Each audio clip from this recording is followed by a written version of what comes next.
ಶ್ರೀ ಗುರುಭ್ಯೋ ನಮಃ. ಹರಿ ಓಂ.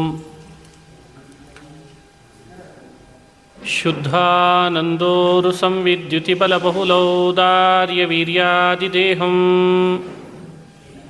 ಚಿಂತಾ ಸಂತಾಪಲೇಪೋದ್ಭವಮೃತಿಮುಖರಾಶೇಷದೋಷಾತಿದೂರಂ ಸದ್ಭಿರ್ವೈರಾಗ್ಯಭಕ್ತಿಶ್ರುತಿಮತಿನಿಯತಧ್ಯಾನಜಜ್ಞಾನಯೋಗಾತ್ ಗಮ್ಯಂ ವಂದೇ ಮುಕುಂದಾಭಿಧಮಮಲಮಲಂ ಬ್ರಹ್ಮವೇದಾಂತವೇದ್ಯಂ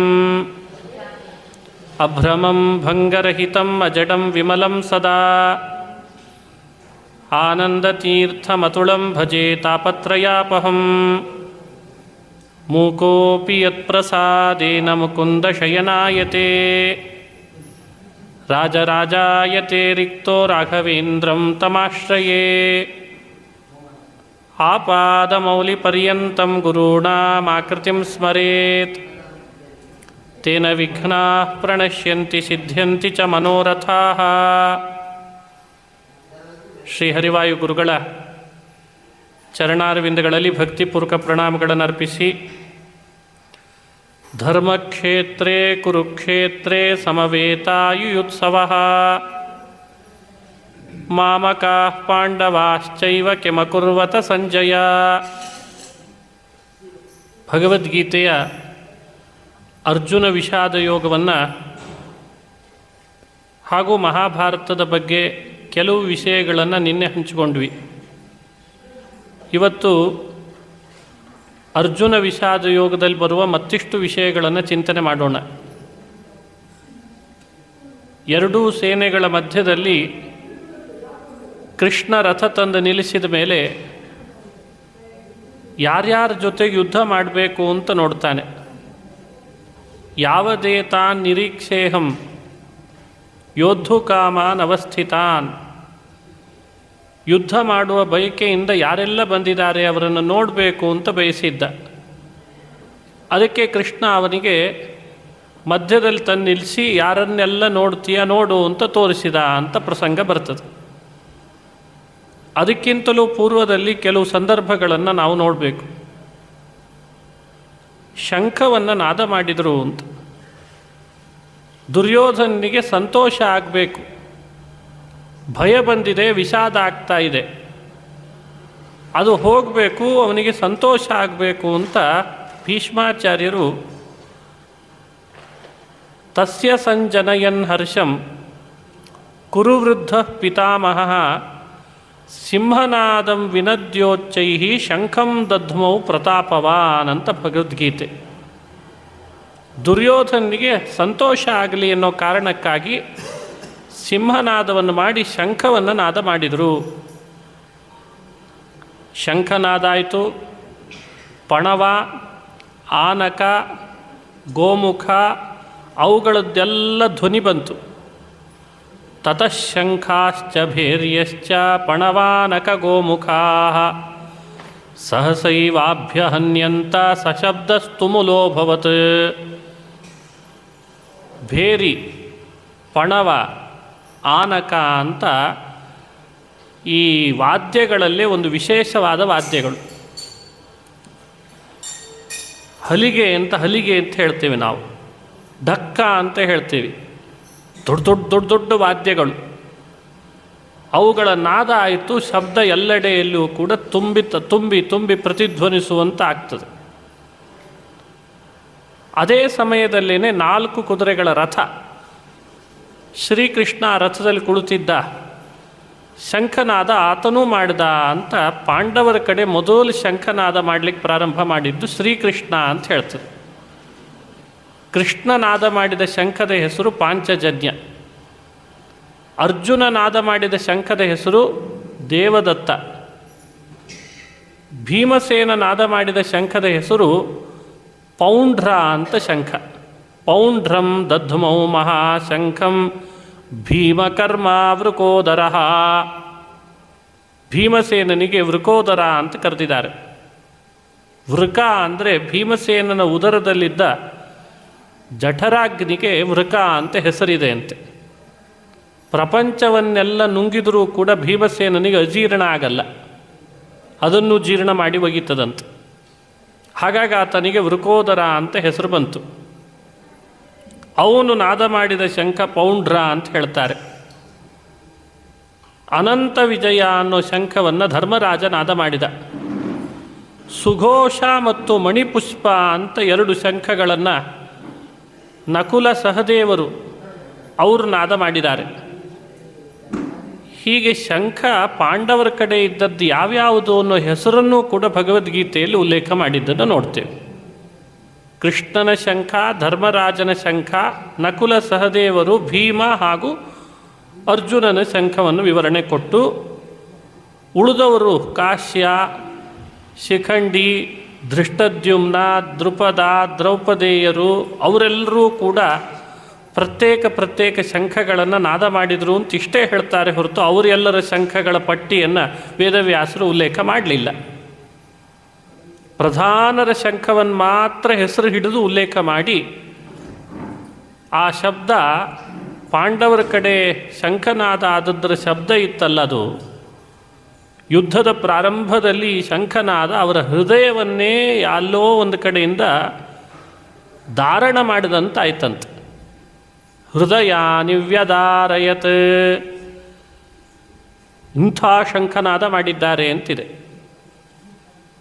ಸುಘೋಷೋಧಾರ್ತರಾಷ್ಟ್ರಾಣಾಂ ಒಂದು ಪಾಠ, ಸಘೋಷೋಧಾರ್ತರಾಷ್ಟ್ರಾಣಾಂ ಹೃದಯ ನಿವ್ಯದಾರಯತ್ ನಭಶ್ಚ ಪೃಥಿವೀಂಚೈವ ತುಮುಲೋ ವ್ಯನುನಾದಯನ್. ಭೂಮಿ ಆಕಾಶಗಳಲ್ಲೆಲ್ಲ ತುಂಬಿ ತುಳುಕ್ತಿದ್ದ ಆ ಘೋಷ ಕೌರವರ ಹೃದಯವನ್ನು ಸೀಳಿ ಒಗೆದಂತಾಗಿತ್ತು ಅಂತ ವಿವರಣೆ ಕೊಟ್ಟಿದೆ. ಇದು ಒಂದು ಜಯದ ಸಂಕೇತ ಅಂತ ಭಾವಿಸಬೇಕು. ಇದು ಒಂದು ಮಂಗಳ. ಶಂಖನಾದ ಮನುಷ್ಯನಿಗೆ ಶತ್ರುಗಳ ಹೃದಯವನ್ನು ಭೇದಿಸ್ತದೆ ಅಂತನ್ಲಿಕ್ಕೆ ಇದು ಸೂಚನೆ. ಮುಂದೆ ಅರ್ಜುನನ ಹೃದಯದಲ್ಲಿ ಸೇರಿಕೊಂಡಂಥ ಭ್ರಮೆ, ಅದು ಒಂದು ಶತ್ರು ಮನುಷ್ಯನಿಗೆ. ಕೌರವರ ಹೃದಯವನ್ನು ಭೇದಿಸಿತು ಅಂತನ್ನೋದಷ್ಟೇ ಮುಖ್ಯ ಅಲ್ಲ, ಮುಂದಾಗುವ ಭಗವದ್ಗೀತೆಯ ನಾದ ನಿಮ್ಮೆಲ್ಲ ಹೃದಯದಲ್ಲಿರುವಂತಹ ಕೌರವರಂತೆ ಯಾವೆಲ್ಲ ಭ್ರಮೆ, 101 ಜನ ಅಲ್ವೇ ಮಕ್ಕಳು, ಗಾಂಧಾರಿಯ ಮಕ್ಕಳು 101 ಜನ, ದುರ್ಯೋಧನ, ದುಶ್ಯಾಸನ, ದುರ್ಮುಖ, ದುರಾಲಸ್ಯ, ಅದು ಎಲ್ಲೆಲ್ಲಿ ಅಂತ ಎಷ್ಟು ಸೇರಿಸ್ತಿರೋ ಎಲ್ಲ ಅವ್ರ ಮಕ್ಕಳು ಅಂತ ಇಟ್ಟುಕೊಳ್ಳಿ. ಅವರೆಲ್ಲ ಮಕ್ಕಳು ಕೂಡ ಸಂಶಯ, ಅಜ್ಞಾನ, ವಿಪರೀತ ಜ್ಞಾನ, ನಾಸ್ತಿಕತೆ, ಅಶ್ರದ್ಧೆ, ಕುಬುದ್ಧಿ ಇವುಗಳಿಗೆ ಸಂಕೇತ.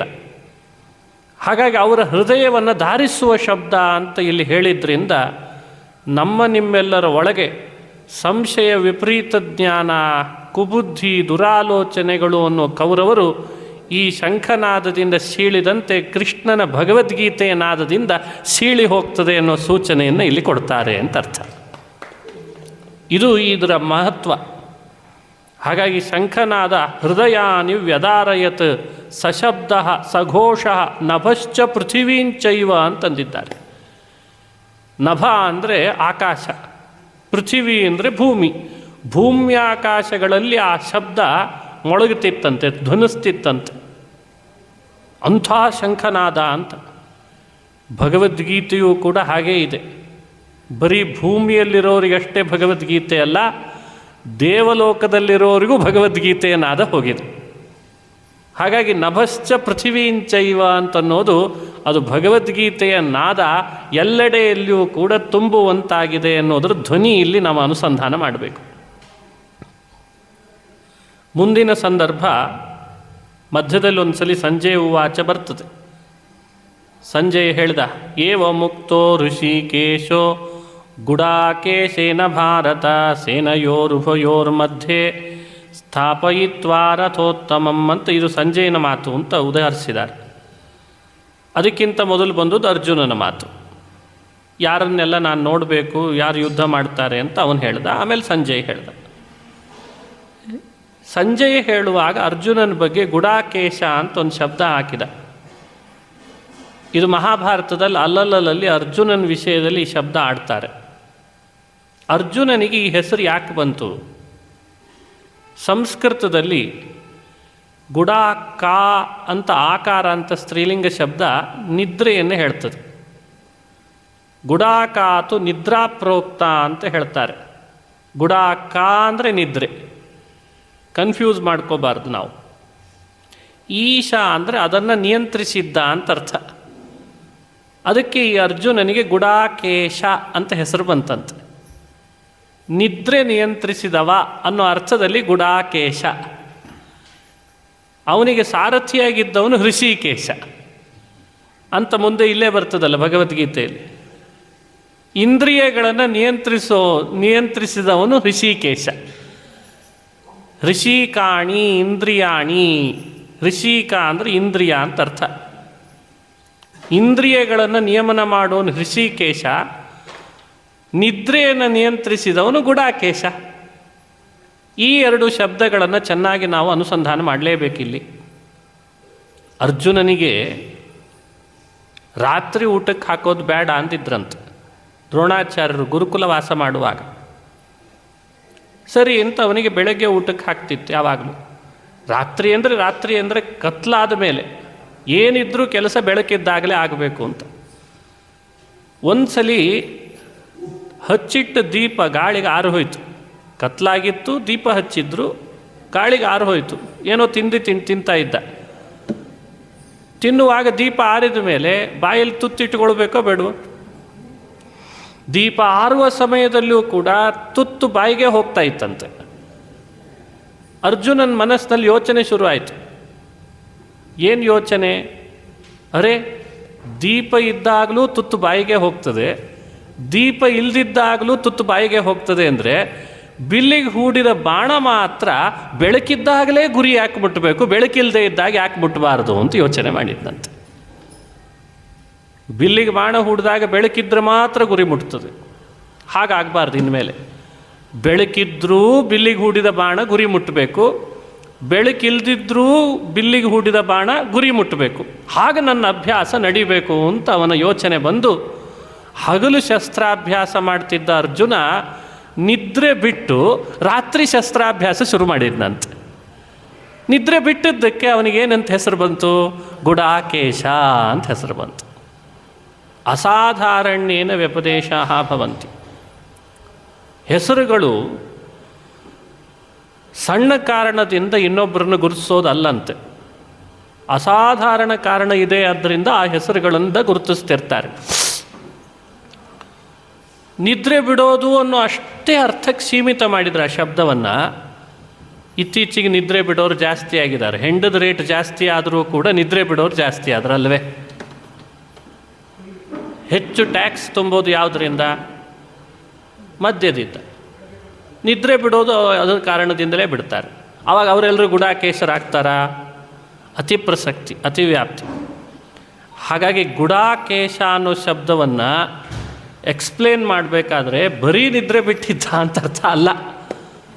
ಕೇವಲ ನಿದ್ರೆ ಬಿಟ್ಟಿದ್ದ ಅನ್ನೋದು ಅಷ್ಟೇ ಅರ್ಥ ಇಟ್ಕೊಂಡ್ರೆ ಉಪಯೋಗ ಆಗಲ್ಲ. ಇಷ್ಟೆಲ್ಲ ಕಥೆ ಹೇಳಿ ನಿದ್ರೆ ಬಿಟ್ಟಿದ್ದ ಅಂತ. ಶಸ್ತ್ರಾಭ್ಯಾಸ ಮಾಡೋದಕ್ಕೋಸ್ಕರವಾಗಿ ರಾತ್ರಿ ತುತ್ತು ಬಾಯಿಗೆ ಹೋಗ್ತದೆ, ಹಗಲಿದ್ರೂ ತುತ್ತು ಬಾಯಿಗೆ ಹೋಗ್ತದೆ ಅಂದಮೇಲೆ ರಾತ್ರಿಯೂ ನನ್ನ ಬಿಲ್ಲಿಗೆ ಹೂಡಿದ ಬಾಣ ಗುರಿಗೆ ಹೋಗಬೇಕು ಅಂತ ಯೋಚನೆ ಮಾಡಿ ನಿದ್ರೆ ಬಿಟ್ಟನಂತೆ.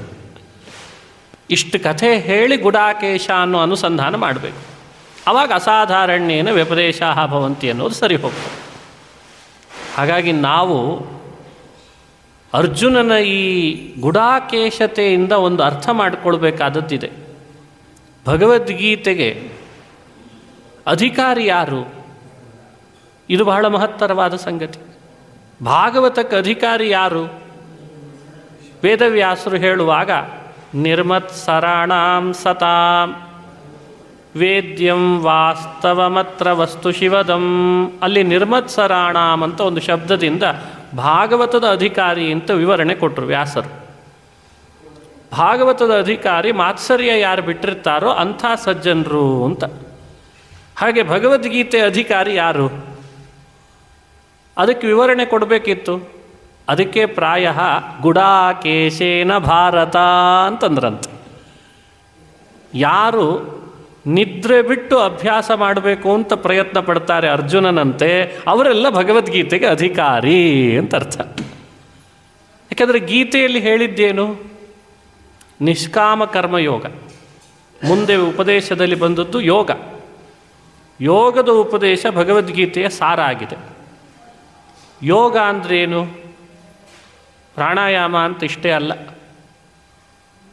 ಅಥವಾ ಇನ್ಯಾವುದೋ ಕಪಾಲಭಾತಿ ಯೋಗಾಭ್ಯಾಸ, ಅದನ್ನು ನಾವು ಯೋಗ ಅಂತ ಶಬ್ದದಿಂದ ಭಗವದ್ಗೀತೆಯಲ್ಲಿ ವ್ಯವಹರಿಸಿದ್ದಲ್ಲ. ಯೋಗ ಅನ್ನೋ ವರ್ಡ್ ಇದೆ ಅಲ್ಲ, ಅದು ಸೀಮಿತ ಅರ್ಥದಲ್ಲಿ ಬಳಸಿಲ್ಲ. ಅದರ ಅರ್ಥದ ವ್ಯಾಪ್ತಿ ಬಹಳ. ಕೃಷ್ಣನನ್ನು ಯೋಗೇಶ್ವರ ಅಂತ, ಯತ್ರ ಯೋಗೇಶ್ವರ ಕೃಷ್ಣ ಯತ್ರ ಪಾರ್ಥೋ ಧನುರ್ಧರ ಅಂತ ಯೋಗೇಶ್ವರ ಅಂತ ಕೃಷ್ಣನನ್ನು ಕರೀತದೆ. ಯಾವ ಅರ್ಥದಲ್ಲಿ ಕೃಷ್ಣ ಯೋಗೇಶ್ವರ? ದಿನ ಸೂರ್ಯ ನಮಸ್ಕಾರ ಮಾಡ್ತಾ ಇದ್ದ, ಬೆಳಗ್ಗೆ ಎದ್ದು ಕೂಡಲೇ ಪ್ರಾಣಾಯಾಮ ಚೆನ್ನಾಗಿ ಮಾಡ್ತಾ ಇದ್ದ ಕೃಷ್ಣ, ಭಾರಿ ಎಕ್ಸಸೈಸ್ ಮಾಡ್ತಿದ್ದ. ಈಗೆಲ್ಲ ಕಡೆ ರಸ್ತೆಗಳಲ್ಲಿ ಆಗಿರ್ತಾವೆ, ನೋಡಿದರೆ ಇಲ್ಲ, ಕಲ್ಟ್ ಫಿಟ್ ಅಂತ ಹೆಸರಿಟ್ಟಿರ್ತಾರೆ ಅದಕ್ಕೆ. ಎಲ್ಲ ಕಲ್ಟ್, ಹೊಸ ಪದ್ಧತಿ. ಈಗ ಆ ರೀತಿ ಯೋಗಗಳನ್ನು ಕೃಷ್ಣ ಮಾಡ್ತಿದ್ದದ್ದಕ್ಕೆ ಯೋಗೇಶ್ವರ ಅಂತ ಅರ್ಥ ಅಲ್ಲ. ಯೋಗ ಅಂದರೆ ಭಗವಂತನ ಪ್ರೀತಿಗಾಗಿ ಯಾವ ಫಲದ ಆಸೆ ಇಲ್ಲದೆ ಶಾಸ್ತ್ರಗಳು ವಿಹಿತವಾದ ಏನೆಲ್ಲ ಕರ್ಮಗಳು ಇದ್ದಾವೋ ಅದನ್ನು ಆಚರಣೆ ಮಾಡೋದು ಯೋಗ. ಯೋಗ ಶಬ್ದದ ನಿಜವಾದ ಅರ್ಥ ಇದೆ. ಭಗವಂತನ ಪ್ರೀತ್ಯರ್ಥ ನಾನು ಅನ್ನೋ ಅಹಂಕಾರ ಬಿಟ್ಟು ಶಾಸ್ತ್ರವಿಹಿತವಾದ ಫಲದ ಆಸೆ ಇಲ್ಲದೆ ಮಾಡಬೇಕಾದ ಕರ್ಮಾನುಷ್ಠಾನವನ್ನು ಯೋಗ ಅಂತ ಕರೆದಿದ್ದಾರೆ. ಇಡೀ ಭಗವದ್ಗೀತೆಯಲ್ಲಿ ಎಲ್ಲೆಲ್ಲಿ ಯೋಗ ಅನ್ನೋ ಶಬ್ದಗಳು ಬರ್ತದೆ ಅಲ್ಲೆಲ್ಲ ಈ ಅರ್ಥವನ್ನು ನೀವು ಅನುಸ್ಯೂತವಾಗಿ ಅನುಸಂಧಾನ ಮಾಡಬೇಕು. ಯೋಗಿ ಭವ, ಕೃಷ್ಣ ಹೇಳ್ತಾನೆ ಅರ್ಜುನನಿಗೆ ಯೋಗಿ ಆಗು. ಯೋಗಿ ಆಗು ಅಂದರೆ ಏನು? ಅರೆ, ಯುದ್ಧ ಮಾಡಲಿಕ್ಕೆ ಬಂದು ನಿಂತಿದ್ದಾನೆ ರಣಾಂಗಣದಲ್ಲಿ, ಅವನಿಗೆ ಯೋಗಿ ಆಗು ಅಂದರೆ ದಿನ ಸೂರ್ಯ ನಮಸ್ಕಾರ ಹಾಕು ಅಂತ ಅರ್ಥ ಮಾಡಿದರೆ ಸರಿ ಹೋಗ್ತದ? ದಿನ ಕಪಾಲಭಾತಿ ಮಾಡು, ಪ್ರಾಣಾಯಾಮ ಮಾಡು, ಈ ಅರ್ಥದಲ್ಲಿ ಕೃಷ್ಣ ಯುದ್ಧದಲ್ಲಿ ಭೂಮಿಯಲ್ಲಿ ಬಂದವನಿಗೆ ಆಸನಗಳನ್ನು ಮಾಡಿ ಯೋಗಿ ಆಗು ಅಂತ ಕೃಷ್ಣ ಹೇಳುವ ಮಾತು ಸಂಗತವಾಗ್ತದ? ಅನಾಲಿಸಿಸ್ ಮಾಡಬೇಕಲ್ವಾ? ಹಾಗಾದರೆ ಕೃಷ್ಣ ಯಾವ ಅರ್ಥದಲ್ಲಿ ಅರ್ಜುನನಿಗೆ ಯೋಗಿ ಆಗು ಅಂತ ಮುಂದೆ ವಿವರಣೆ ಕೊಡ್ತಾನೆ ಅಂತ ಅರ್ಥ? ಯುದ್ಧ ಭೂಮಿಯಲ್ಲಿಯೂ ಯೋಗಿ ಆಗು ಅಂದ್ರೆ ಅರ್ಥ ಏನು? ಫಲದ ಆಸೆಯನ್ನು ಬಿಟ್ಟು ನೀನು ಕ್ಷತ್ರಿಯ ಕುಲದಲ್ಲಿ ಹುಟ್ಟಿದ್ರಿಂದ ಈಗ ಮಾಡೋ ಯುದ್ಧವನ್ನು ನನ್ನ ಪೂಜೆಯಾಗಿ ಮಾಡು, ಅದೇ ಯೋಗಿ ಆಗು ಅಂತ ಅರ್ಥ. ಇದು ಯುದ್ಧ ಭೂಮಿಯಲ್ಲಿದ್ದ ಅರ್ಜುನನಿಗೂ ಈ ಶಬ್ದದ ಅರ್ಥ ಸರಿ ಹೊಂದಾಣಿಕೆ ಆಗ್ತದೆ. ಇದು ಗುಡಾಕೇಶ ಅಂತ ಆದವನಿಗೆ ಯೋಗಿ ಆಗಲಿಕ್ಕೆ ಅವಕಾಶ ಇದೆ. ಅದಕ್ಕೆ ನಾವು ಈ ಥರದ ಅರ್ಹತಾ ಸಂಪಾದನೆ ಮಾಡಲಿ, ಗುಡಾಕೇಶರಂತಾಗಲಿ, ಆಗ ಭಗವದ್ಗೀತೆಗೆ ಅಧಿಕಾರಿ ಅಂತ ಆಗ್ತೇವೆ. ಅಂದರೆ ನಮಗೆ ಮುಂದೆ ಬೇಕಾದ ಯೋಗ ಅಂತೇನು ಉಪದೇಶ ಮಾಡ್ತಾನೆ ಅದು ನಮ್ಮ ಬುದ್ಧಿಯಲ್ಲಿ ಹೋಗ್ಲಿಕ್ಕೆ ಅವಕಾಶ ಇದೆ. ಈ ಅರ್ಥದಲ್ಲಿ ಪ್ರಾಯ ಏವ ಮುಕ್ತೋ ಋಷಿಕೇಶೋ ಗುಡಾಕೇಶೇನ ಭಾರತ, ಗುಡಾಕೇಶ ಅನ್ನೋ ಶಬ್ದವನ್ನೇ ಹಾಕಿದ್ರಿಂದ ಭಗವದ್ಗೀತೆಯ ಅಧಿಕಾರವನ್ನು ಚೆನ್ನಾಗಿ ನಮಗೆ ಅನುಸಂಧಾನ ಮಾಡಿಸ್ತದೆ ಅಂತ ಭಾವಿಸಬೇಕು. ಮುಂದಿನ ಪಾಯಿಂಟ್, ಅರ್ಜುನ ಯುದ್ಧಕ್ಕೆ ಅಂತ ಬಂದಿಂತವನು ಭೀಷ್ಮದ್ರೋಣಾದಿಗಳನ್ನು ಕಂಡು ಕೂಡಲೇ ಅವನಿಗೆ ಆಚಾರ್ಯರು, ಮಾವಂದರು, ಅಣ್ಣಂದರು, ಮಕ್ಕಳು, ಮೊಮ್ಮಕ್ಕಳು, ಸ್ನೇಹಿತರು, ಹೆಣ್ಣು ಕೊಟ್ಟ ಮಾವ ಇವರೆಲ್ಲ ಕಣ್ಣಿಗೆ ಬಂದ್ರಂತೆ. ಶ್ಲೋಕ ಹಾಗಿದೆ, ಆಚಾರ್ಯಾನ್ ಮಾತುಲಾನ್ ಭ್ರಾತೃನ್. ಮಾತುಲ ಅಂದರೆ ಸೋದರ ಮಾವ, ಶ್ವಶುರ ಅಂದರೆ ಹೆಣ್ಣು ಕೊಟ್ಟ ಮಾವ. ಹಾಗಾಗಿ ಮಾತುಲಾನ್ ಭ್ರಾತೃನ್ ಪುತ್ರಾನ್ ಪೌತ್ರಾನ್ ಸಖೀಂಸ್ತಥಾ ಶ್ವಶುರಾನ್ ಸುಹೃದಶ್ಚೈವ ಸೇನಯೋರುಭಯೋರಪಿ. ಇದು ಶ್ಲೋಕ. ಅವರೆಲ್ಲ ಅಲ್ಲಿ ಎದುರುಗಡೆಗಿದ್ದಾರೆ. ಅವ್ರು ಯಾರನ್ನು ಹೆಸರು ಹೇಳಲಿಲ್ಲ. ಕೂಡಲೇ ಇವನು ಕಣ್ಣು ಮುಂದೆ ಅವರೆಲ್ಲ ಆ ಒಂದು ಉಪಾಧಿ, ಆ ಒಂದು ಧರ್ಮದಿಂದ ಕಣ್ಣಿಗೆ ಬಿದ್ದರಂತೆ. ಅರೇ, ಇವರು ನಮಗೆ ಪಾಠ ಹೇಳಿಕೊಟ್ಟ ಆಚಾರ್ಯರು, ಇವರು ನನಗೆ ಹೆಣ್ಣು ಕೊಟ್ಟ ಮಾವ, ಇವ ನನ್ನ ಮಗನಿಗೆ ಸಮಾನ, ನನ್ನ ಅಣ್ಣನ ಮಗ, ನನ್ನ ಮೊಮ್ಮಗ, ಇವ ನನ್ನ ಸ್ನೇಹಿತ. ಇದೆಲ್ಲ ಅವರ ಎದುರುಗಡೆಯಲ್ಲಿ ಕಂಡಾಗ ಅರ್ಜುನನ ಮನಸ್ಸಿನಲ್ಲಿ ಭಾವ ಬಂತಂತೆ.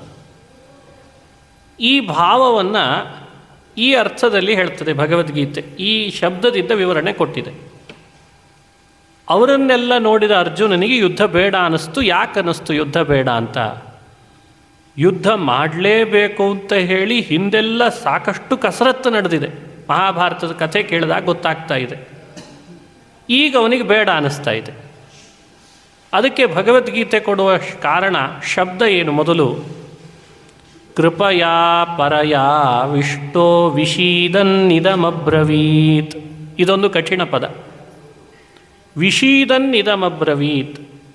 ಕೃಪಯಾ ಪರಯಾ ವಿಷ್ಟಃ, ಪರಯಾ ಕೃಪಯಾ ಆವಿಷ್ಟಃ ವಿಷೀದನ್ನಿದಮಬ್ರವೀತ್ ಅಂತ ಶ್ಲೋಕ ಇದೆ. ಅರ್ಜುನನಿಗೆ ವಿಷಾದ ಬಂತು. ಅರ್ಜುನನಿಗೆ ಕೃಪಾಪರವಶತೆ ಉಂಟಾಯಿತು. ಕೃಪಾಪರವಶತೆ ಬಂಧುಗಳ ಮೇಲೆ ತಪ್ಪಲ್ಲ. ನಾವು ನಮ್ಮ ಬಂಧುಗಳ ಮೇಲೆ ಕೃಪೆ ಮಾಡೋದು ತಪ್ಪೇ? ಅದು ತಪ್ಪಲ್ಲ ತಾನೆ. ಆದರೆ ವಿಷಾದ ತಪ್ಪು ಅಂತ ಹೇಳ್ತದೆ. ಇದಕ್ಕಾಗಿ ಇದನ್ನು ಅರ್ಜುನ ವಿಷಾದ ಯೋಗ ಅಂತ ಹೆಸರಿಟ್ರಂತೆ. ವಿಷಾದ ಅಂದರೆ ಏನು? ವಿಷಾದ ಶಬ್ದದ ವಿವರಣೆ ಕೊಡೋದ್ರಲ್ಲಿ ತುಂಬ ಜನ ಎಡುವುದಾರೆ. ಕೆಲವ್ರಿಗೆ ಗೊತ್ತಾಗಲಿಲ್ಲ ಅಂತ ಅದೇ ಶಬ್ದವನ್ನು ಕನ್ನಡೀಕರಿಸಿದ್ದಾರೆ. ಮತ್ತೆ ಭಗವದ್ಗೀತೆ ಕನ್ನಡೀಕರಿಸ್ಲಿಕ್ಕೆ ಹೋದ ಬಹಳ ದೊಡ್ಡ ದೊಡ್ಡ ಬುದ್ಧಿವಂತರು ವಿಷಾದ ಅನ್ನೋ ವರ್ಡಿಗೆ ಎಕ್ಸ್ಪ್ಲನೇಷನ್ ಕೊಡಲಿಕ್ಕೆ ಬರಲಿಲ್ಲ. ಸಮಸ್ಯೆ ಆಯ್ತು ಅವರಿಗೆ. ವಿಷಾದ ಅಂದರೆ ಏನು?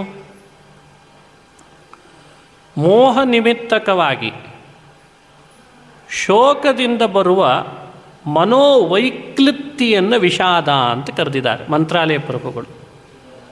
ಗೀತಾ ವಿವೃತ್ತಿಯಲ್ಲಿ ಈ ಮಾತನ್ನು ಹೇಳ್ತಾರೆ. ಮೋಹ ನಿಮಿತ್ತಕವಾಗಿ ಉಂಟಾಗುವ ಶೋಕ, ಶೋಕದಿಂದಾಗುವ ಮನೋದೌರ್ಬಲ್ಯ, ಅದನ್ನು ವಿಷಾದ ಅಂತ ಕರಿಬೇಕಂತೆ. ಇದನ್ನು ವಿವರಣೆ ಕೊಡೋದಾದರೆ, ಅರ್ಜುನನಿಗೆ ಮೋಹ ಉಂಟಾಗಿದೆ. ಮೋಹ ಅಂದರೆ ಭ್ರಮೆ. ಆ ಭ್ರಮೆಯಿಂದ ಶೋಕ ಬಂದಿದೆ. ಶೋಕ ಅವನ ಮನಸ್ಸನ್ನು ದುರ್ಬಲಗೊಳಿಸಿಬಿಟ್ಟಿದೆ. ಇದು ಕೇವಲ ಅರ್ಜುನನಿಗೆ ಮಾತ್ರ ಅಂತ ಭಾವಿಸೋ ಹಾಗಿಲ್ಲ. ಅದಕ್ಕೆ ಈ ಶಬ್ದ ಹಾಕಿದಾರಲ್ಲಿ, ಕೃಪಯಾ ಪರಯಾ ವಿಷ್ಟಃ ವಿಷೀದನ್ನಿದಮಬ್ರವೀತ್. ನಮ್ಮ ಬದುಕಿನಲ್ಲಿಯೂ ವಿಷಾದ ಉಂಟಾಗ್ತದೆ. ವಿಷಾದದ ಫಲ ಏನು? ವಿಷಾದದ ಪರಿಣಾಮ ಏನು? ಕರ್ತವ್ಯದಿಂದ ವಿಮುಖರಾಗ್ತದೆ. ನಮಗೆ ಯಾವುದು ಕರ್ತವ್ಯ ಅದರಿಂದ ನಾವು ವಿಮುಖರಾಗಿ ಬಿಡ್ತೀವಿ. ಅದರಲ್ಲಿ ಸಂಶಯ ಉಂಟಾಗ್ತದೆ, ಆಲಸ್ಯವೂ ಬರ್ಬೋದು. ಒಟ್ಟು ಆ ಕರ್ತವ್ಯ ಮಾಡಲ್ಲ ನಾವು ಆ ಸಮಯದಲ್ಲಿ. ಅದು ಪ್ರತಿಬಂಧಕ, ವಿಷಾದ. ಅದಕ್ಕೆ ಅರ್ಜುನನಿಗೆ ಅದನ್ನು ಉಪದೇಶ ಮಾಡ್ತಾ ಅರ್ಜುನನಿಗೆ ಅದು ಬಂದಿದೆ ಅಂತ ಹೇಳ್ತಾ ಇದ್ದಾರೆ. ಬಂಧುಗಳ ಮೇಲೆ ಮೋಹ ಬಂತು, ಮೋಹದಿಂದ ಶೋಕ ಉಂಟಾಯಿತು, ಶೋಕದಿಂದ ಮನಸ್ಸಿನಲ್ಲಿ ದೌರ್ಬಲ್ಯ ಬಂತು. ಯಾವುದೋ ಒಂದು ಸಣ್ಣ ಸಣ್ಣ ಉದಾಹರಣೆಯನ್ನು ನೀವು ನೋಡ್ಬೋದು ಮನಸ್ಸಿನೊಳಗೆ. ಇವತ್ತು ಇಟ್ಕೊಂಡು ಇದನ್ನು ವಿಚಾರ ಮಾಡ್ಬೋದು. ಇದು ಯಾಕೆ ಮನಃಶಾಸ್ತ್ರ ಅನ್ನೋದು ಅರ್ಥ ಆಗ್ತದೆ. ಮಕ್ಕಳು ಶಾಲೆ ಪ್ರಾರಂಭ ಆಗಿದೆ, ಈಗ ಹೋಗಲ್ಲ ಅಂತ ಕೊಡ್ತಾವೆ.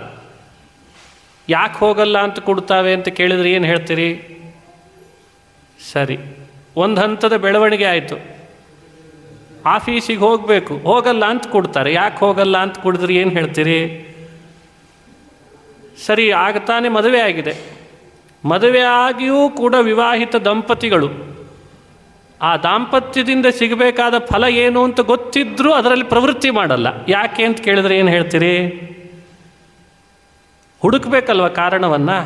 ಕಾರಣ ಹುಡುಕದೇನೆ ಕಾರ್ಯ ನಡೀಲಾರ್ದು. ಕಾರ್ಯ ನಡೀತಿಲ್ಲ ಅಂದರೆ ಕಾರಣ ಹುಡುಕಲೇಬೇಕಲ್ವ ಅದಕ್ಕೆ ಹಿಂದೆ.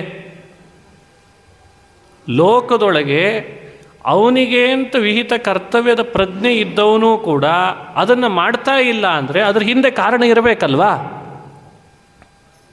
ಅರ್ಜುನನಿಗೆ ಯುದ್ಧ ಹೊಸದಲ್ಲ. ಯುದ್ಧ ಹಿಂದೆಂದೂ ಮಾಡಿರಲಿಲ್ವೇ? ಎಷ್ಟು ಬಾರಿ ಯುದ್ಧ ಮಾಡಿದ್ದನ್ನು ಮಹಾಭಾರತ ಹೇಳ್ತದೆ. ಎಷ್ಟು ಸ್ವಯಂವರಗಳಿಗೆ ಹೋಗಿದ್ದಾನೆ. ಅಲ್ಲಿ ಎಂಥೆಂಥ ಯುದ್ಧಗಳನ್ನು ಮಾಡಿ ಬಂದಿದ್ದಾನೆ.